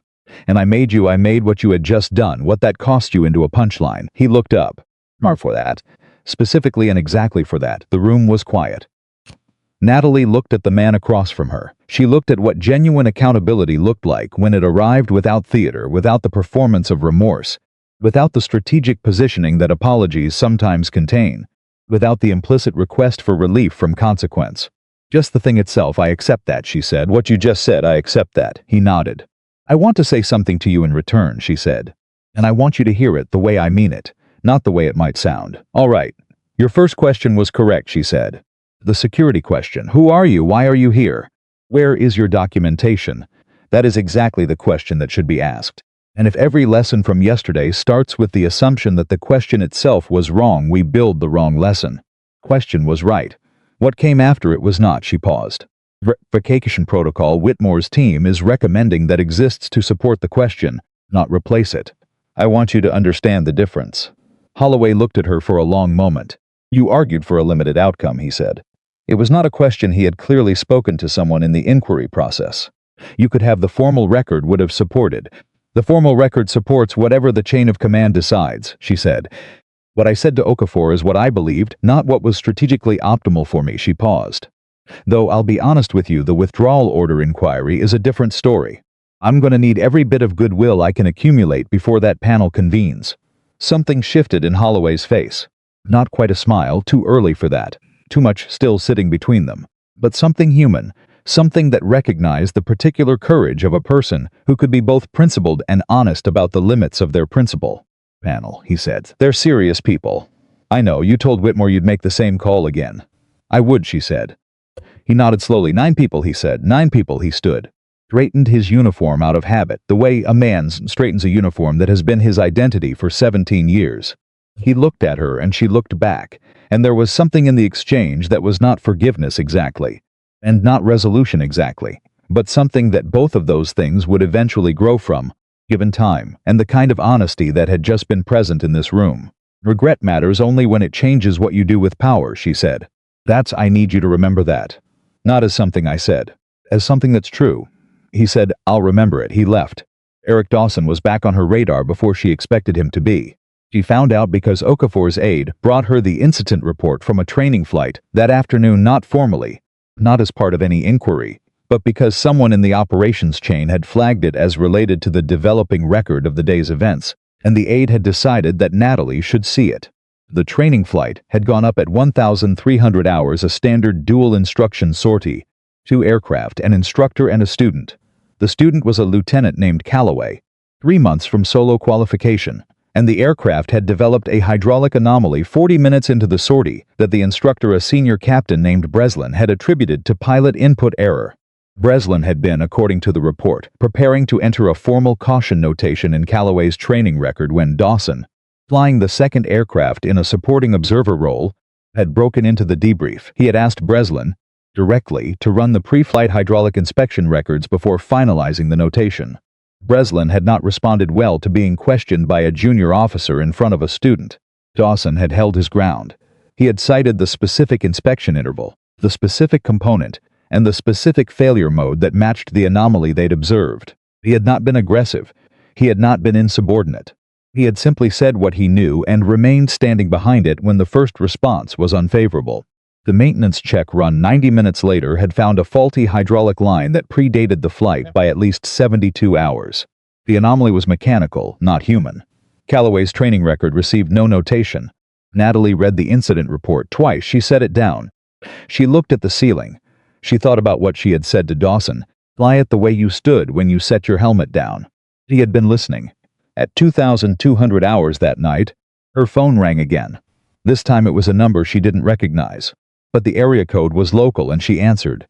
Major woman's voice. Steady and warm and carrying underneath the warmth the specific exhaustion of someone who has been present at a long vigil and is calling from the far side of it. This is Kara Mercer. I'm sorry to call so late. The nurses told me you were awake. Natalie sat up straight. Mrs. Mercer, how is he? He squeezed my hand, Kara said. About an hour ago, the neurology team says it's a significant response. They're cautiously optimistic. She repeated the phrase. The same 2 words Osi had used, and Natalie heard in Kara's voice the same thing she had felt when she first heard them. The particular courage of holding onto something fragile without crushing it. I wanted to call you.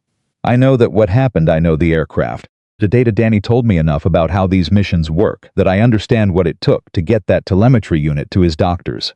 It was his information, Natalie said. I got it where it needed to go. You walked across a flight line on a broken hand after 31 hours without sleep, Kara said quietly. Danny would tell me not to make a big thing of it, because that's how he'd say it too. But I'm not Danny, and I want to tell you that I know. I know what you did, and I know what it cost, and I know about the promise you made before the mission. Natalie's throat tightened. She had not expected Kara to know about the promise. He told you, she said.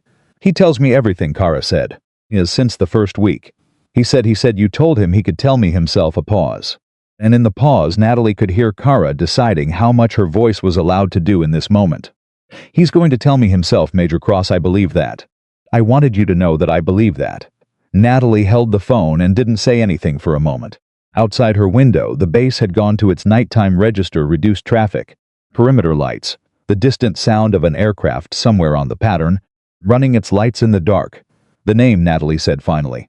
The one he was going to tell you. He mentioned it.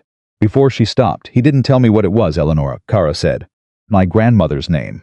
I suggested it 3 weeks ago, and he said he needed to think about it. Which is Danny's way of saying yes to something he's already decided. Her voice softened. Eleonora Natalie, actually, if it's a girl, a pause. Which the doctors tell me it is. The tightening in Natalie's throat became something she was not going to resolve in this phone call. She did what she had done with everything she couldn't resolve in the past 48 hours. She filed it carefully and held it for later. That's a good name, she said. I think so too, Kara said. Thank you, Major Cross, for bringing him home. The inquiry panel for the withdrawal order noncompliance convened 6 days later, in a formal hearing room that had the institutional solemnity of a space that understood it was being used for something that would go into a permanent record. 3 senior officers, 1 civilian representative from the program office, Kenneth Hale seated at the end of the table with his legal pad and his careful expression. Natalie sat across from them in her dress uniform, the first time she'd worn it since arriving at Hawthorne. The first time the ribbons and insignia and all the external markers of her career had been visible as a collective statement of who she was and what she had done with 17 years of service. The panel chair, a two-star named General Foskett, opened with the formal charge statement: non-compliance with a direct operational order, unauthorized descent below the established radar floor, transmission of classified coordinate data without mission controller authorization. How do you respond to the charges as read? Foskett asked. Don't contest them, Natalie said. The charges are accurate. A pause in the room. The civilian representative looked up from his notes.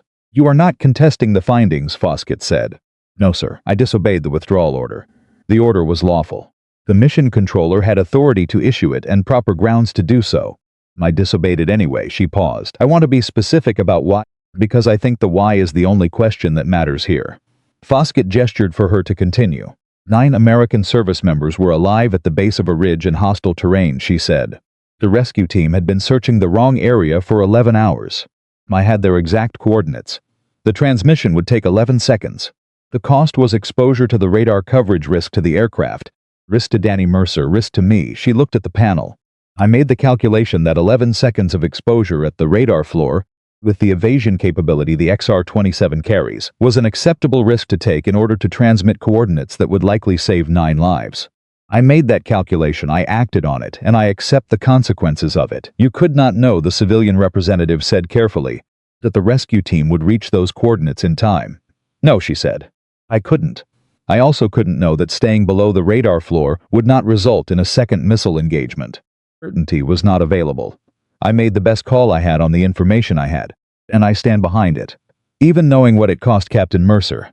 The question came from the third panel officer, Colonel named Sato, who had been quiet until now. It was not hostile. It was the most important question in the room, and everyone knew it. Natalie met Sato's eyes. Captain Mercer knew the secondary objective before we launched, she said. He prepared for the contingency before I announced it.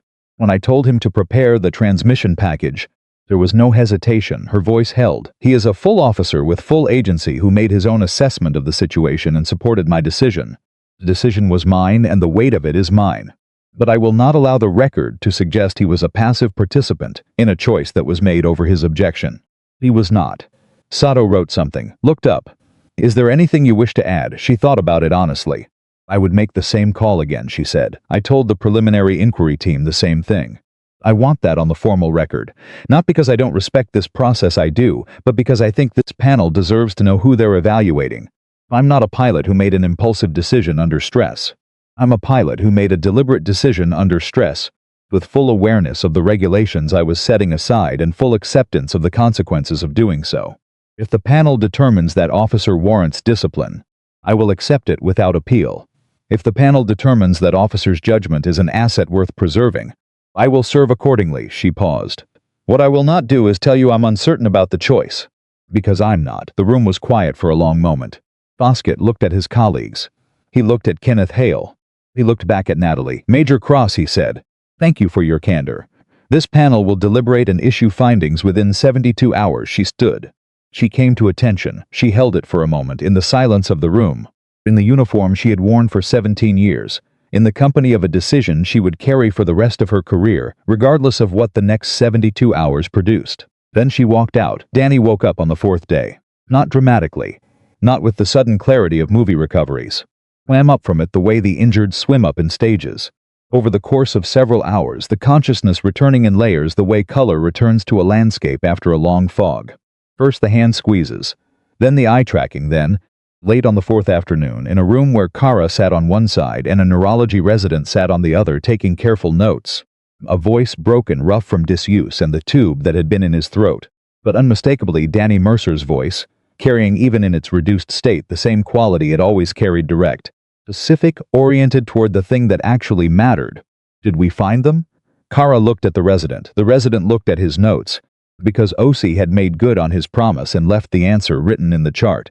All 9, Kara said. She took Danny's hand. All 9 came home. He closed his eyes. The monitor beside the bed tracked his heart rate. It did not spike. It did the opposite. It settled, dropping from the elevated register of partial consciousness into something slower, Something that looked less like distress and more like relief, so deep it had become. For a moment indistinguishable from rest, Danny, Kara said softly. He opened his eyes. He looked at her, really looked at her, with the focused recognition of someone who has traveled a long distance and arrived at the exact right place. Hey, she said. Her voice broke on the single syllable. Just slightly, just enough. He looked at her stomach, at the shape of it, 8 months along, visible even from a hospital bed. His hand moved slowly, with the particular care of a body relearning what its hands know how to do, and found hers. Eleonora, he said. It was not a question, it was a decision. Delivered with the directness of a man who had apparently done his thinking on the subject during the 400 miles he had spent unconscious in the rear cockpit of a damaged aircraft, and had arrived at his answer. Kara made a sound that was not crying, but was the close neighbor of it. Eleonora. His eyes closed again. The neurology resident noted the time. The monitor continued its steady rhythm. Down the hall, in a room where she had been sitting with a bad cup of coffee and a panel decision that had arrived that morning by secure message and she had read 4 times, Major Natalie Cross held the news about Danny the way she held everything she couldn't fully process yet, carefully, with both hands in the part of herself that knew how to wait. The panel findings had been measured and precise and, in the end, more generous than the regulations strictly required. No formal discipline. A letter of reprimand entered into the record alongside a commendation for the same actions, an unusual pairing that reflected, in the panel's formal language, the unusual nature of a situation in which a violation of regulations had been inseparable from a decision that saved 9 lives. The letter and the commendation would sit in her file beside each other for the rest of her career. Permanent record of the fact that some decisions exist in a space that the rulebook was not designed to reach. She was cleared to return to flight status in 30 days. Pending medical clearance on her hand. She set the message down on the chair beside her and drank the bad coffee and thought about Danny's voice through the intercom at mile 200. About the 11 seconds below the radar floor. About a woman named Helen Ward who had watched an impossible landing through a tower camera and waited 19 hours to say the one word that changed everything. She thought about a young pilot setting his helmet on the concrete. About a maintenance chief with a tool in his hand. 45 seconds, from a decision he didn't know he was about to regret. He thought, every one of those moments was a choice. Every single one. And the ones that mattered, the ones that actually changed what happened, were the quiet ones. The ones nobody announced. The ones that happened before the tower told anyone what was right. She finished the coffee. She stood up. She went to find out if Danny was awake yet. He was awake, but he didn't look like himself yet. That was the first thing Natalie noticed when she walked into the room, not the monitors. Not the IV lines, not the bandaging on the left side of his head where the impact had been worst. His face. Danny Mercer had a face that was always doing something, processing, calculating, arriving at conclusions that his mouth was already forming before the thought had fully completed. It was one of the things that made him exceptional in the rear cockpit and occasionally exhausting at a debrief table. Now his face was quiet in a way she had never seen it. Not peaceful exactly. More like a chalkboard that had been erased and was waiting for someone to start writing again. Kara was in the chair beside him. She stood when Natalie came in, and the two women looked at each other for a moment, across the bed, across Danny, across everything that had happened since the transport ramp opened 4 days ago, and something passed between them that neither of them put into words, because words would have been the wrong instrument for it. He's been asking for you, Kara said quietly. For about an hour. Natalie looked at Danny. His eyes were tracking her now, slowly but tracking. Recognition was there. She could see it arriving in stages. The way everything was arriving in stages for him now.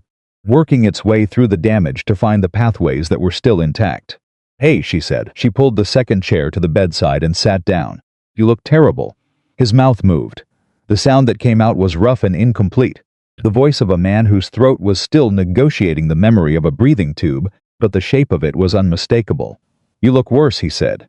She exhaled, not quite a laugh, but the closest thing to one she'd managed in 4 days. That's fair. He looked at her hand, the fresh bandaging. The way she was holding it slightly apart from the rest of her body, the unconscious protective gesture of an injury that was healing but not healed. His eyes moved back to her face. The question was there before he could form the words. All 9, she said, before you ask. All 9 came home. He closed his eyes. Opened them. Something in his expression shifted, and for a moment she saw the thing underneath the damage. The damage had not reached the man who had said, I don't regret the decision you just made at mile 80 on manual controls, with his restraint system compromised and his voice already carrying the weight of what he knew was coming. Good, he said. One word, he meant about 40. Yes, she said. Good. They sat together for a while without talking, which was something they had learned how to do in 4 years of flying together, the specific comfort of shared silence between people who have been in enough tight situations that words have become optional. Kara had stepped out quietly, with the instinct of a woman who understood that some conversations belonged to the people who were in the aircraft. Danny's hand found hers, the undamaged one, and held it with the grip of someone who was testing what his body could still do and finding, slowly, that the answer was more than feared. The aircraft, he said finally. In the hangar. Maintenance team has it. They're optimistic about the primary systems the airframe held better than anyone expected. The telemetry unit. She paused. Your doctors have the data. It changed the treatment window. You're here because of it. He was quiet for a moment. You got it out. 45 seconds before the maintenance disconnected it. His grip tightened slightly. Not much. His strength was still measured in fractions of what it had been, but enough. How, he said. It was not quite a question. He knew her well enough to know that 45 seconds meant a story. And the story meant something had gone wrong before something went right. He told him. Not everything, not in this room, not today. But enough to transport the taxiway, the zip-zip tower broadcast. The moment she had been walked off her own flight line in restraints, and had looked at the tower and said 8 words to an audience of 300 people who didn't know yet who she was.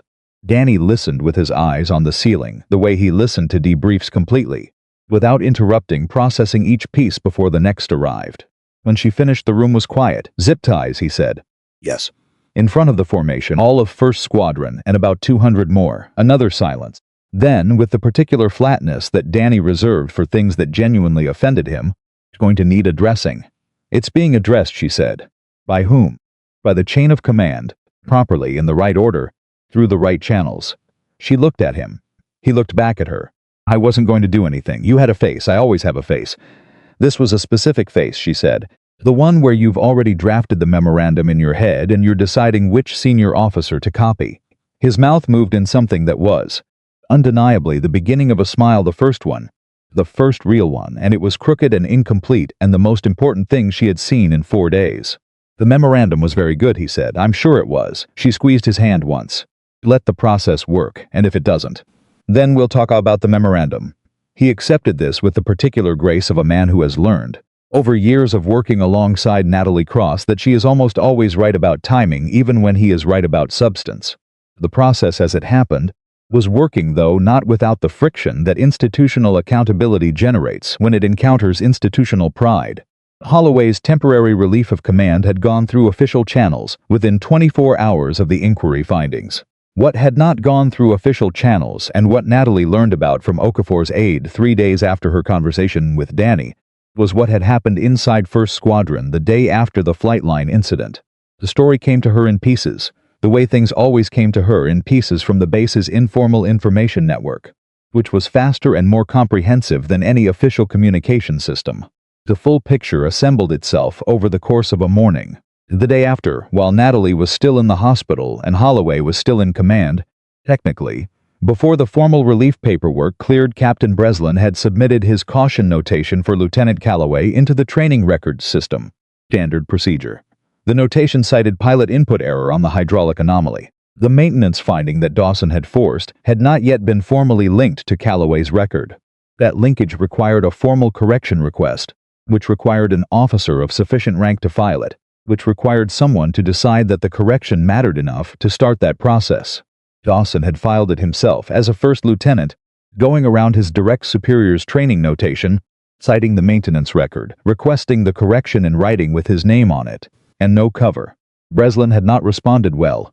The response involved a closed-door meeting, the details of which Natalie received from 2 different sources, whose accounts were consistent in the parts that mattered. Breslin had told Dawson, explicitly, that junior officers who challenged their instructors' training assessments were making career decisions they would regret. Dawson had said, "Yes, sir, I understand. The notation should still be corrected." The correction had been made. Calloway's record was clean.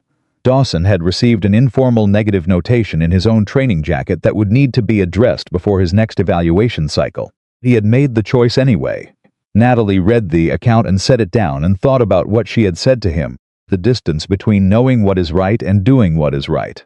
He thought about the afternoon on the taxiway, when that distance had been 75% certainty and a woman on one knee and still too much space to cross. He was closing the distance, imperfectly with costs he hadn't fully calculated, in increments that would add up to something over time. That was how it worked. That was exactly how it worked.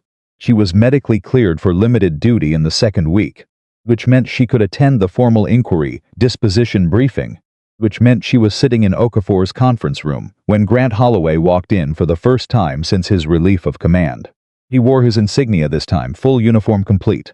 He had made a choice about how to arrive at this meeting, and the choice communicated something. He was not here to minimize his rank or hide behind informality.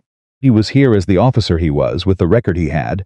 Accepting the weight of both, he sat across the table from Natalie. He looked at her once, directly, and she gave him a slight nod that meant, "I remember what you said in the hospital room. I have not forgotten." General Okafor ran the briefing with the efficiency she applied to everything, no preamble. Shassoning the facts in sequence. The formal relief of command would stand for 90 days. At the end of that period, Holloway would complete a mandatory leadership evaluation and command review, conducted by an independent panel.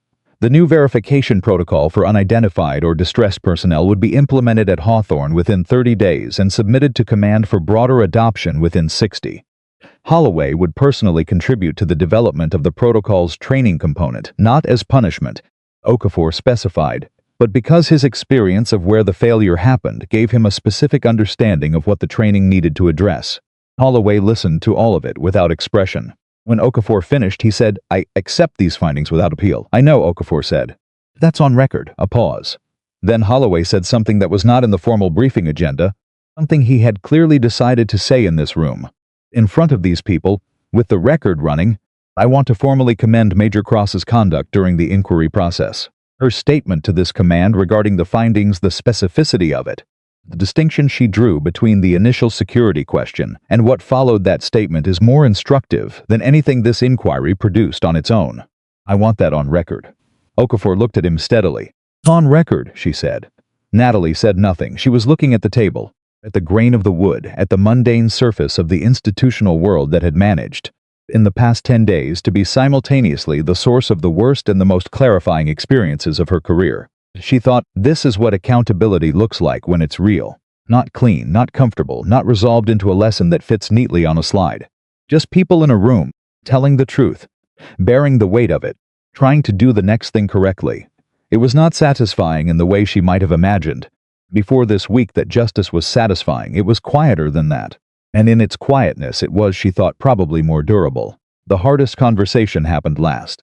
Not the inquiry, not the panel, not Holloway in the hospital room or Dawson on the taxiway. The hardest conversation was the one she had with herself. In the hangar, standing beside the damaged XR-27 on the 8th day after the mission, when the maintenance team had cleared her to walk through the repair assessment. She stood in the rear cockpit section, not inside it. Just beside it, looking at the space where Danny had spent 4 hours unconscious while she flew manual through the dark. And she let herself ask the question she had been refusing to ask since she came off the transport ramp. Not was the choice right. She had answered that. The panel had addressed it. 9 people were alive, and the choice was right, and she would make it again. The question she had been refusing was different. Was the cost Danny paid something she had the right to spend? He had known the risk. He had supported the decision. He had said, "I don't regret it," with the oxygen alarm 2 minutes from activation and his restraint system compromised and 400 miles between him and a runway. All of that was true. And she had made the call. She had taken the aircraft below the radar floor. She had held it there for 11 seconds. She had felt the missile warning at second 9, and she had stayed for seconds 10 and 11 because the transmission needed 11 seconds, and she had known that going in, and she had done the math, and the math had said, 1 seconds, acceptable risk. The math had also said, if they're faster than we expect, if the forward picket has a shorter acquisition window than the intelligence suggests, if the first missile is not the only missile, the math had included Danny in the acceptable risk. And he was alive, and the data had reached his doctors, and the 9 people were home. All of that was true, and she had included him in the math without asking, because there wasn't time to ask, and because she knew what he would say, and because in the moment the choice was hers, and she made it with the certainty of a person who is very good at making choices and who sometimes forgets that certainty and rightness are not always the same currency. She stood beside the damaged rear cockpit, and she held that question until it stopped feeling like an accusation and started feeling like the thing it actually was. A reminder. A permanent, necessary reminder of the difference between the call the situation requires and the call that cost only yourself. She did not arrive at an answer. She arrived at something more useful, a commitment. That she would carry this question with her into every mission where someone else's life was part of the math. Not as paralysis, as weight, the kind of weight that keeps a decision honest. A hand touched her shoulder. She turned. Danny was standing behind her, in the borrowed clothes that were all he could manage yet. His wife, 4 steps back, giving him the space he'd asked for. He was moving with the careful deliberateness of a body relearning its own geography. But he was moving, and he was here. And his eyes, when they found hers, had recovered enough of themselves that she could see him in them, the real Danny. The one who ran the contingency checklist twice before any brief and called her Nat only in the cockpit, and had once told her, during a particularly bad debrief, that she was the best pilot he had ever flown with and the most infuriating person he had ever met, and that both of those things were completely consistent. "You've been standing there for 20 minutes, he said. "I know. Kara says I'm not supposed to exert myself." He looked at the aircraft. At the rear cockpit, the scorch marks, the repaired hydraulic lines. He looked at the space where he had been for 400 miles. "I told her I needed 5 minutes, Danny." "I know what you're doing," he said. "Standing here.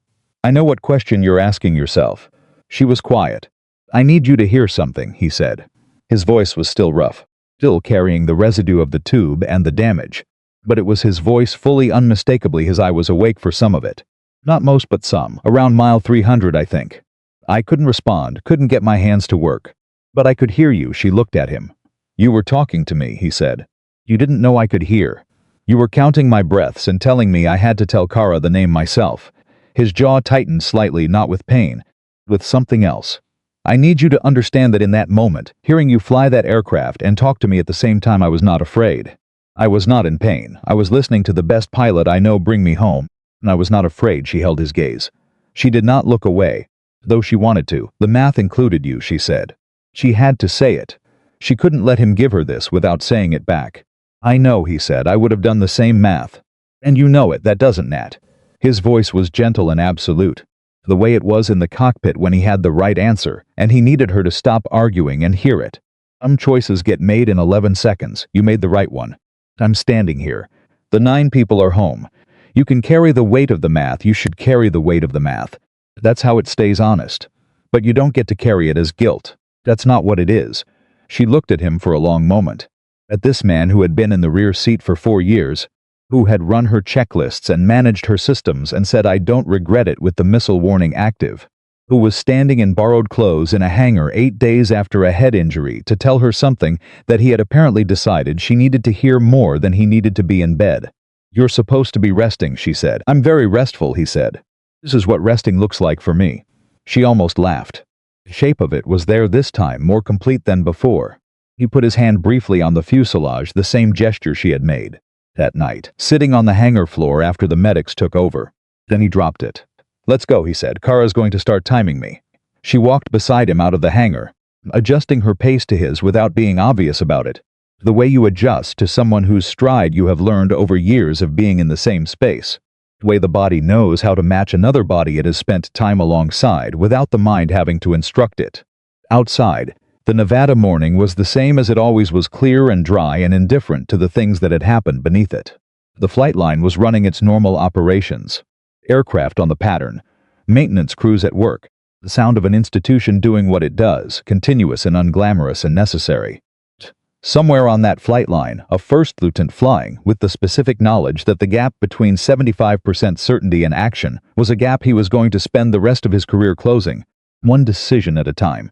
Somewhere in the operations building, a colonel was writing a training protocol that would carry his failure as its foundation and his understanding of that failure as its purpose.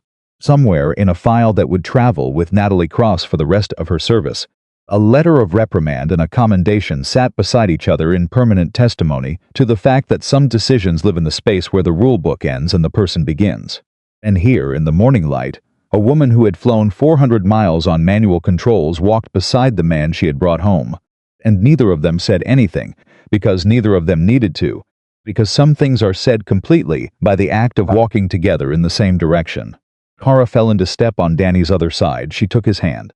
He leaned into her slightly, not weakness, just the specific gravity of a person returning to his own life and finding, with something that looked like wonder, that it is still there.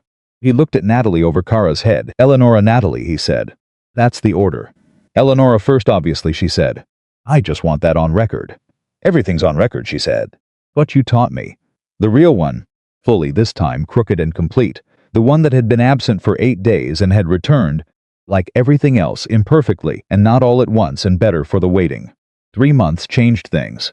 Not completely, nothing changes completely, but in the specific ways that matter. The ways you measure, not by what is different but by what is possible now, that was not possible before. Danny walked into the award ceremony under his own power. Not fast.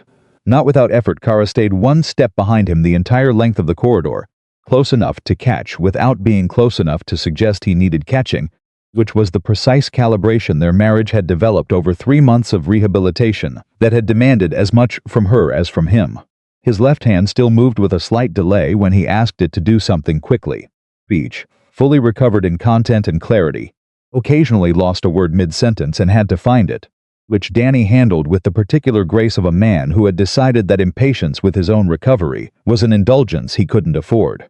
He walked into the room, found the chair with his name on it, and sat down with the deliberateness of someone who has earned every inch of the distance between where he was and where he is. Natalie was already at the front of the room. She had arrived early not for the ceremony, but because she had asked to speak with General Okafor before it began, and the conversation had taken longer than either of them planned.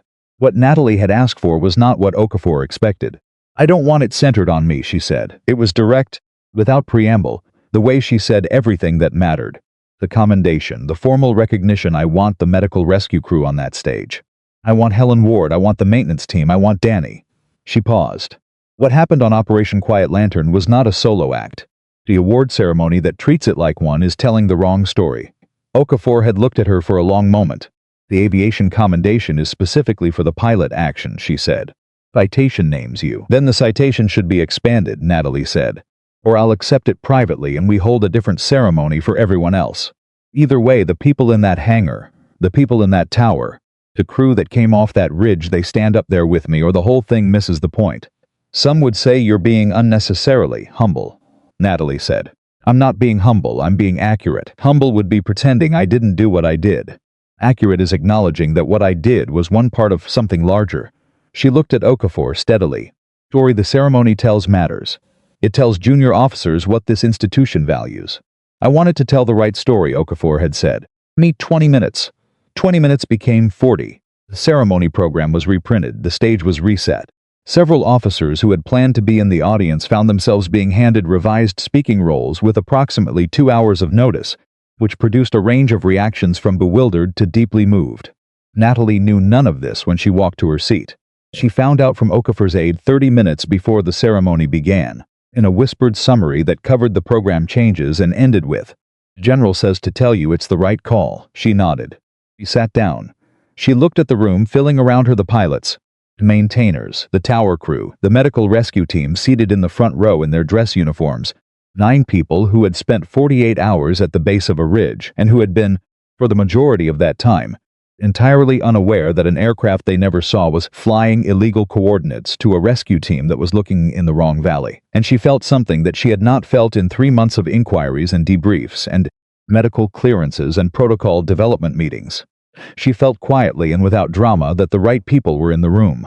Chief Master Sergeant Helen Ward was the first person called to the stage. She walked up with the bearing of someone who has spent decades in a tower watching other people do difficult things and has never once considered that her own role in those things might be worth a ceremony.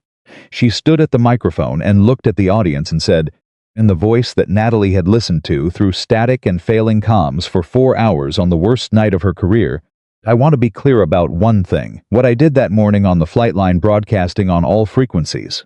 Saying what I said, that was 19 hours late. She paused. "I heard what was happening on the taxiway. I had the information. I waited because I thought someone with more authority would handle it." Another pause. Longer. Nobody handled it. And a decorated officer knelt on concrete in zip restraints, while I sat in my tower and waited for someone else to be brave first. She looked at the audience without flinching.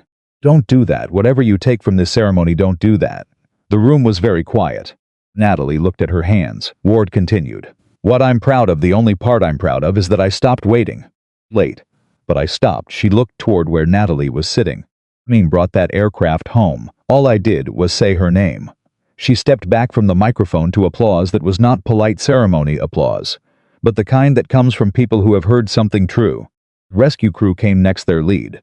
Flight medic named Staff Sergeant Torres, who had spent 48 hours on a ridge organizing 9 people's survival with the materials available in a downed UH-60 and the specific authority of someone who has decided, in the absence of rescue, to become the rescue. Torres spoke briefly, in the compressed way of people who do not have much use for long speeches, and said 3 things: that they had stopped believing in day 3, that they had kept functioning anyway because stopping was not an available option, and that when the rescue team arrived with coordinates that had come from somewhere nobody would explain, the first thing he had thought was, someone broke a rule to find us.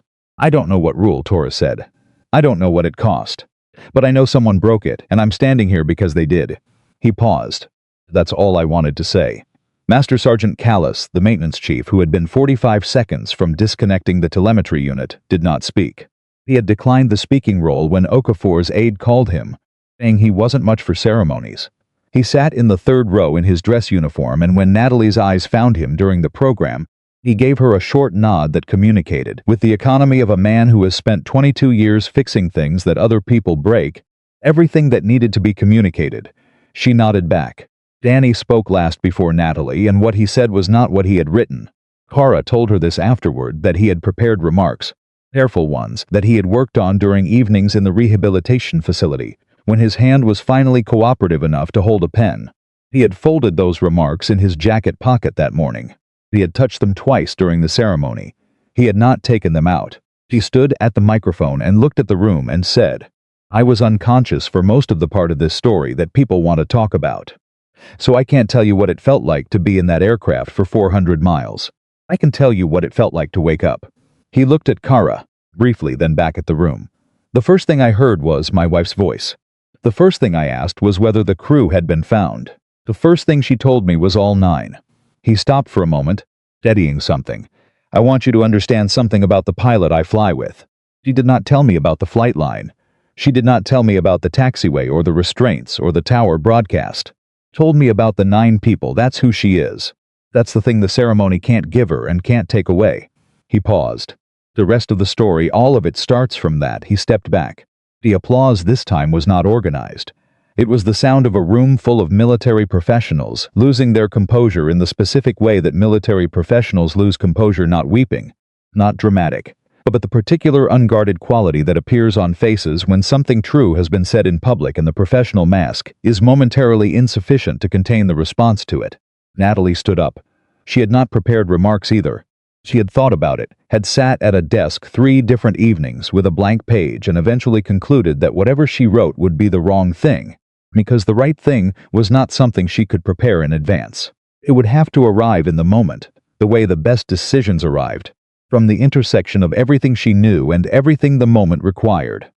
She stood at the microphone and looked at the room, at the 9 members of the medical rescue crew, at Helen Ward, Ellis with his short nod, at Danny beside Kara, left hand slightly slow, his face fully present, at the rows of pilots and maintainers behind them, the faces of Hawthorne Air Operations Base, assembled in dress uniform on a Thursday morning, 3 months after the day she had crossed a taxiway in borrowed boots and gone to one knee on the concrete. She looked at Eric Dawson in the 5th row, sitting very straight. She looked at the empty chair beside him, the chair that had Holloway's name on the program, the chair that was empty because Grant Holloway had sent his formal regrets with a handwritten note to Okafor that said he did not believe his presence would serve the ceremony, and that he would honor the occasion by being absent from it, which was perhaps the most self-aware thing he had done in the entire sequence of events that his 4 minutes on a taxiway had set in motion. He looked at all of it. Then she said, I want to tell you something about the morning after we landed. Not the taxiway, the morning before that. The morning after the mission. Before the transport, before any of this. She paused. I was sitting in the rear cockpit of the XR-27 on a diverted airfield waiting for a transport that was 2 hours out. Danny was in surgery at a facility I couldn't reach. I had no communication with the rescue team. I didn't know if Torres and his crew had been reached in time. I didn't know if the transmission had done what I needed it to do. She looked at the room. I sat in that cockpit for 2 hours not knowing any of it. And the thing I kept coming back to, the only thing I could hold on to, was whether I had done the right thing with what I had. She let that sit for a moment. Not the heroic thing, not the legendary thing, the right thing with what I had. The information I held, the asset I was, person in the seat behind me, the 9 people on the ridge. Did I use what I had in the right way? Another pause.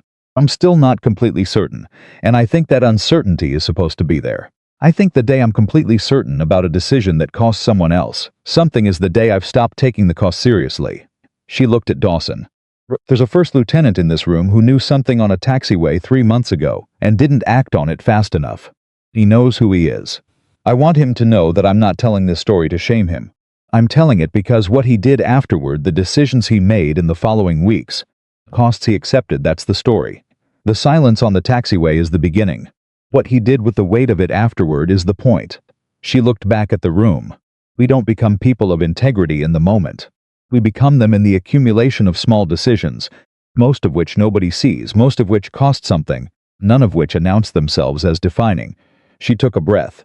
Tower told you who I was, she said, one word. Sentinel. And you stood. Every one of you stood.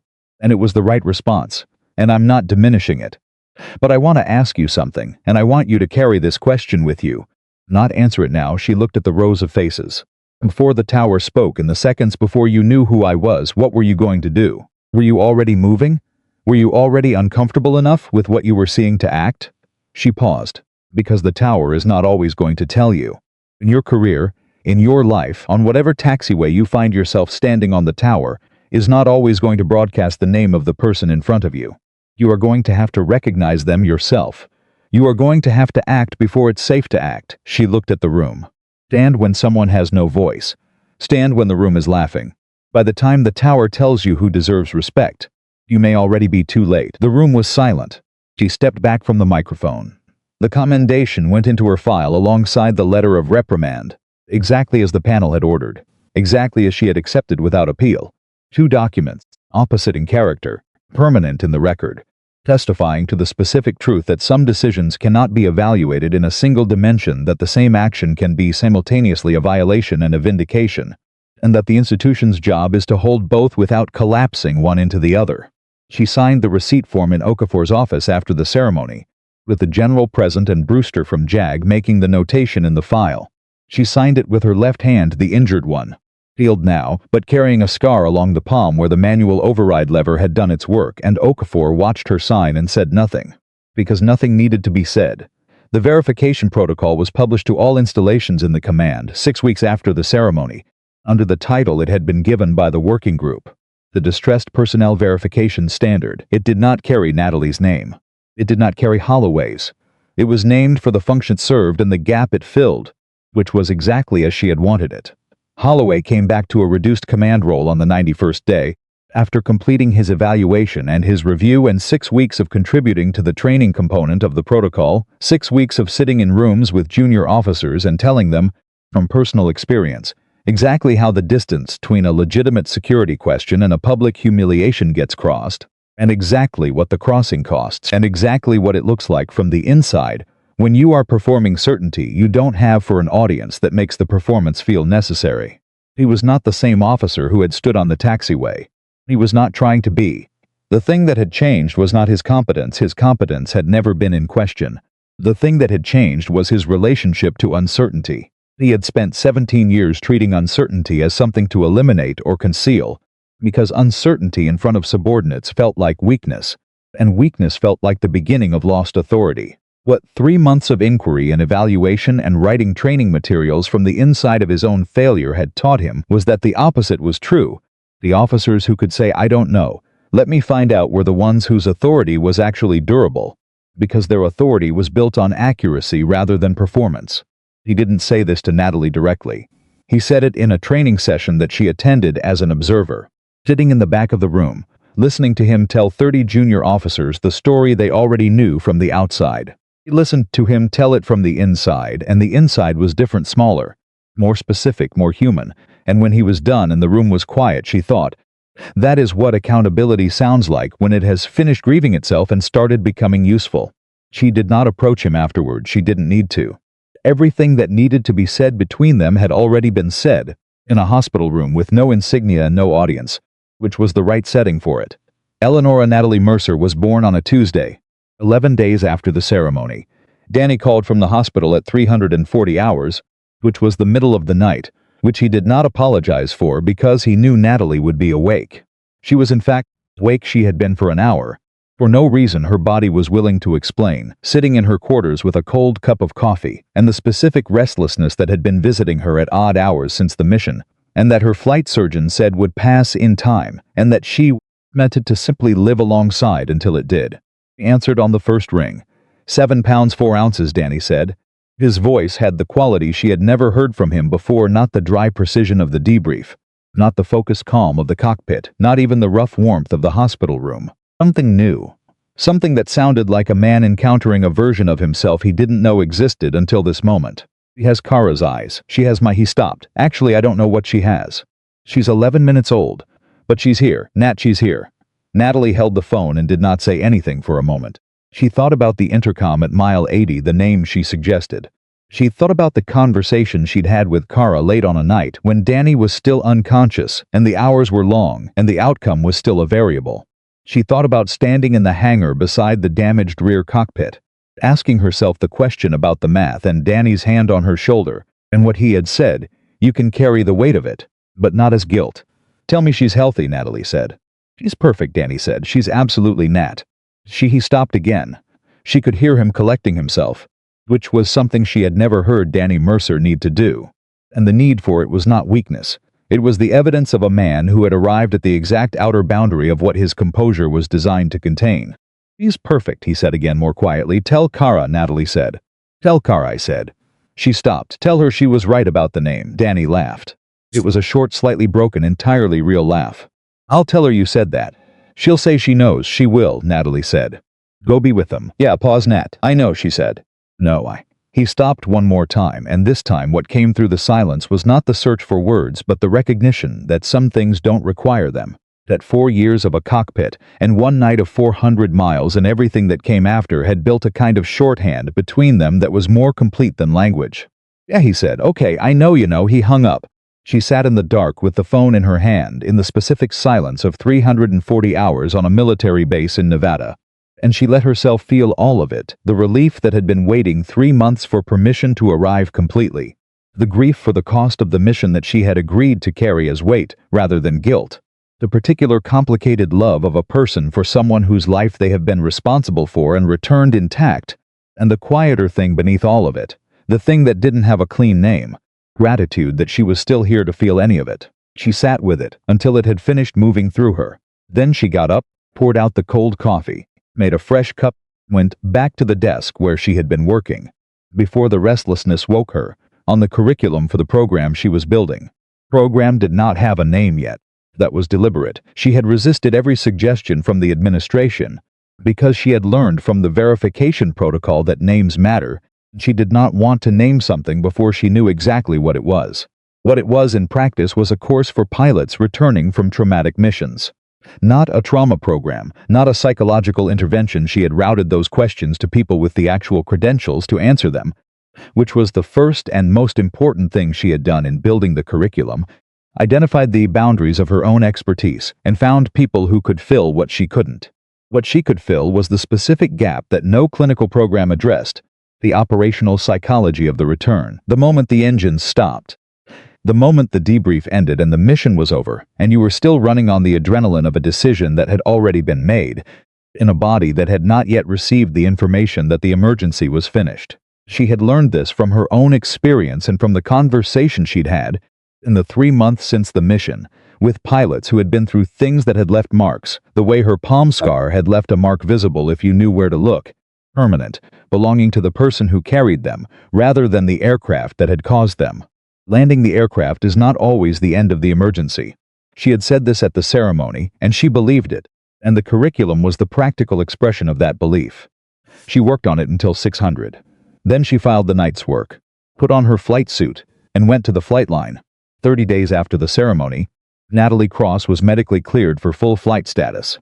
She found out on a Wednesday morning from her flight surgeon, who handed her the clearance form with the particular satisfaction of a medical professional who has watched a patient do all the right things and is pleased to certify the outcome. She signed the form. She thanked him. She walked out of the medical building into the Nevada morning and stood on the edge of the flight line and breathed the air that smelled, the way it always smelled here, of fuel and metal, and something harder to name, the specific atmosphere of a place where difficult things are done routinely, and the difficulty is absorbed into the routine until it becomes simply the work. She stood there for a moment. She did not think about the taxiway. She did not think about the zip ties or the laughter or the moment before the tower broadcast when 300 people did not know who she was and acted accordingly. She had thought about those things enough. She had extracted from them what they had to teach, and she was carrying it correctly as weight, not as wound. She thought about 11 seconds below a radar floor. She thought about a compass needle she didn't fully trust. She thought about the sound of Danny's breathing through 400 miles of dark. She thought about 9 people at the base of a ridge who came home on a Tuesday morning in coordinates that took 11 seconds to transmit. She thought the right call with what you have. That's all it ever is. The right call with what you have, and the willingness to stand behind it when the cost arrives. And the honesty to carry the cost honestly rather than explaining it away. A ground crew chief walked past her on the way to the hangar. He was 22, maybe 23, new enough that his uniform still had the self-conscious precision of someone who has not yet stopped noticing that he's wearing it. He glanced at her, recognized her, the way everyone at Hawthorne recognized her now, and came briefly to attention. She shook her head. "At ease," she said. "You've got work to do, yes?" "Ma'am." He started moving again, then stopped, turned back. "Major Cross, can I ask you something?" "Go ahead." He looked like he was working up to something he'd been holding for a while. That morning, on the taxiway, when they were walking you to the security building, he stopped. Started again. "Were you scared?" She looked at him. At the honest, uncomplicated face of a young person asking the question they actually wanted answered, instead of the question they thought they were supposed to ask. "No, I was angry and I was exhausted. And I was running out of time to reach the hangar before the maintenance team disconnected the telemetry unit." She paused. Scared would have required me to believe that what was happening on that taxiway was the most important thing happening. It wasn't. Danny was in surgery. The data was in the hangar. That was the most important thing. Keeping that clear, that was the job. He thought about this. Nodded slowly. "How do you do that? Keep it clear?" She considered the question with the seriousness it deserved. "You decide in advance what matters," she said. "Not in the moment. The moment is too loud for good decisions. In advance, when it's quiet, you decide what matters most. Then when the moment comes, you already know." She looked at him. "What matters to you? Right now, today, what's the thing you'd hold on to if everything else was noise?" He thought about it. "Doing the job right," he said, "not getting credit. Actually doing it right." She nodded. "Then you already know," she said. "Go to work," he went. She turned back to the flight line. The morning was clear, and the aircraft on the apron were catching the early light in the way they did steel and purpose, ordinary and extraordinary in the same breath. Machines built to go where humans need to go and survive what humans need to survive. She walked to the aircraft that had been assigned to her for the morning's familiarization flight, the first flight in 30 days. The return to the thing she was, the thing she had always been before the mission and through it and after it. She ran her pre-flight. She ran it completely carefully. In order, every item, every check, the same sequence she had run on 1,000 flights before and would run on 1,000 flights after. Not because she doubted the ground crew's work. Because pre-flight is the ritual of a pilot taking responsibility for what they are about to do. And that responsibility is the foundation of everything else. And she had never once in 17 years treated it as a formality and was not going to begin now. She climbed in. She settled into the seat. She adjusted the harness automatically. Precisely, the body, moving through the familiar sequence with the unconscious authority of long practice. She put her hands on the controls. She sat for a moment in the quiet before engine start. The specific stillness that exists inside a cockpit before the systems come alive. The stillness that is, more than any ceremony or commendation or tower broadcast, the truest measure of who a pilot is. This is the moment. This is the place. This is the thing that cannot be performed or awarded or explained to someone who has never sat in this particular silence and understood, without being told that they are about to do the work they were made to do. Nobody from the tower announced her call sign. Nobody on the flight line turned to watch. She was just a pilot in a clean flight suit, running her checklist, going to work, which was exactly what she had always been, exactly what she would always be. The zip ties and the laughter, and the 11 seconds below the radar floor, and the 400 miles of dark, and the telemetry unit, and the commendation, and the letter of reprimand, and the scar on her palm, all of it had happened. All of it had cost. All of it had changed something in the people who had been part of it. And none of it had changed this. She knew who she was before the tower said her name. And she would know it long after the call sign faded from memory. And that knowledge earned, tested, paid for in the currency that only honest decisions can generate was the one thing that no ceremony could give her, and no taxiway could take away. She started the engine. She went to work.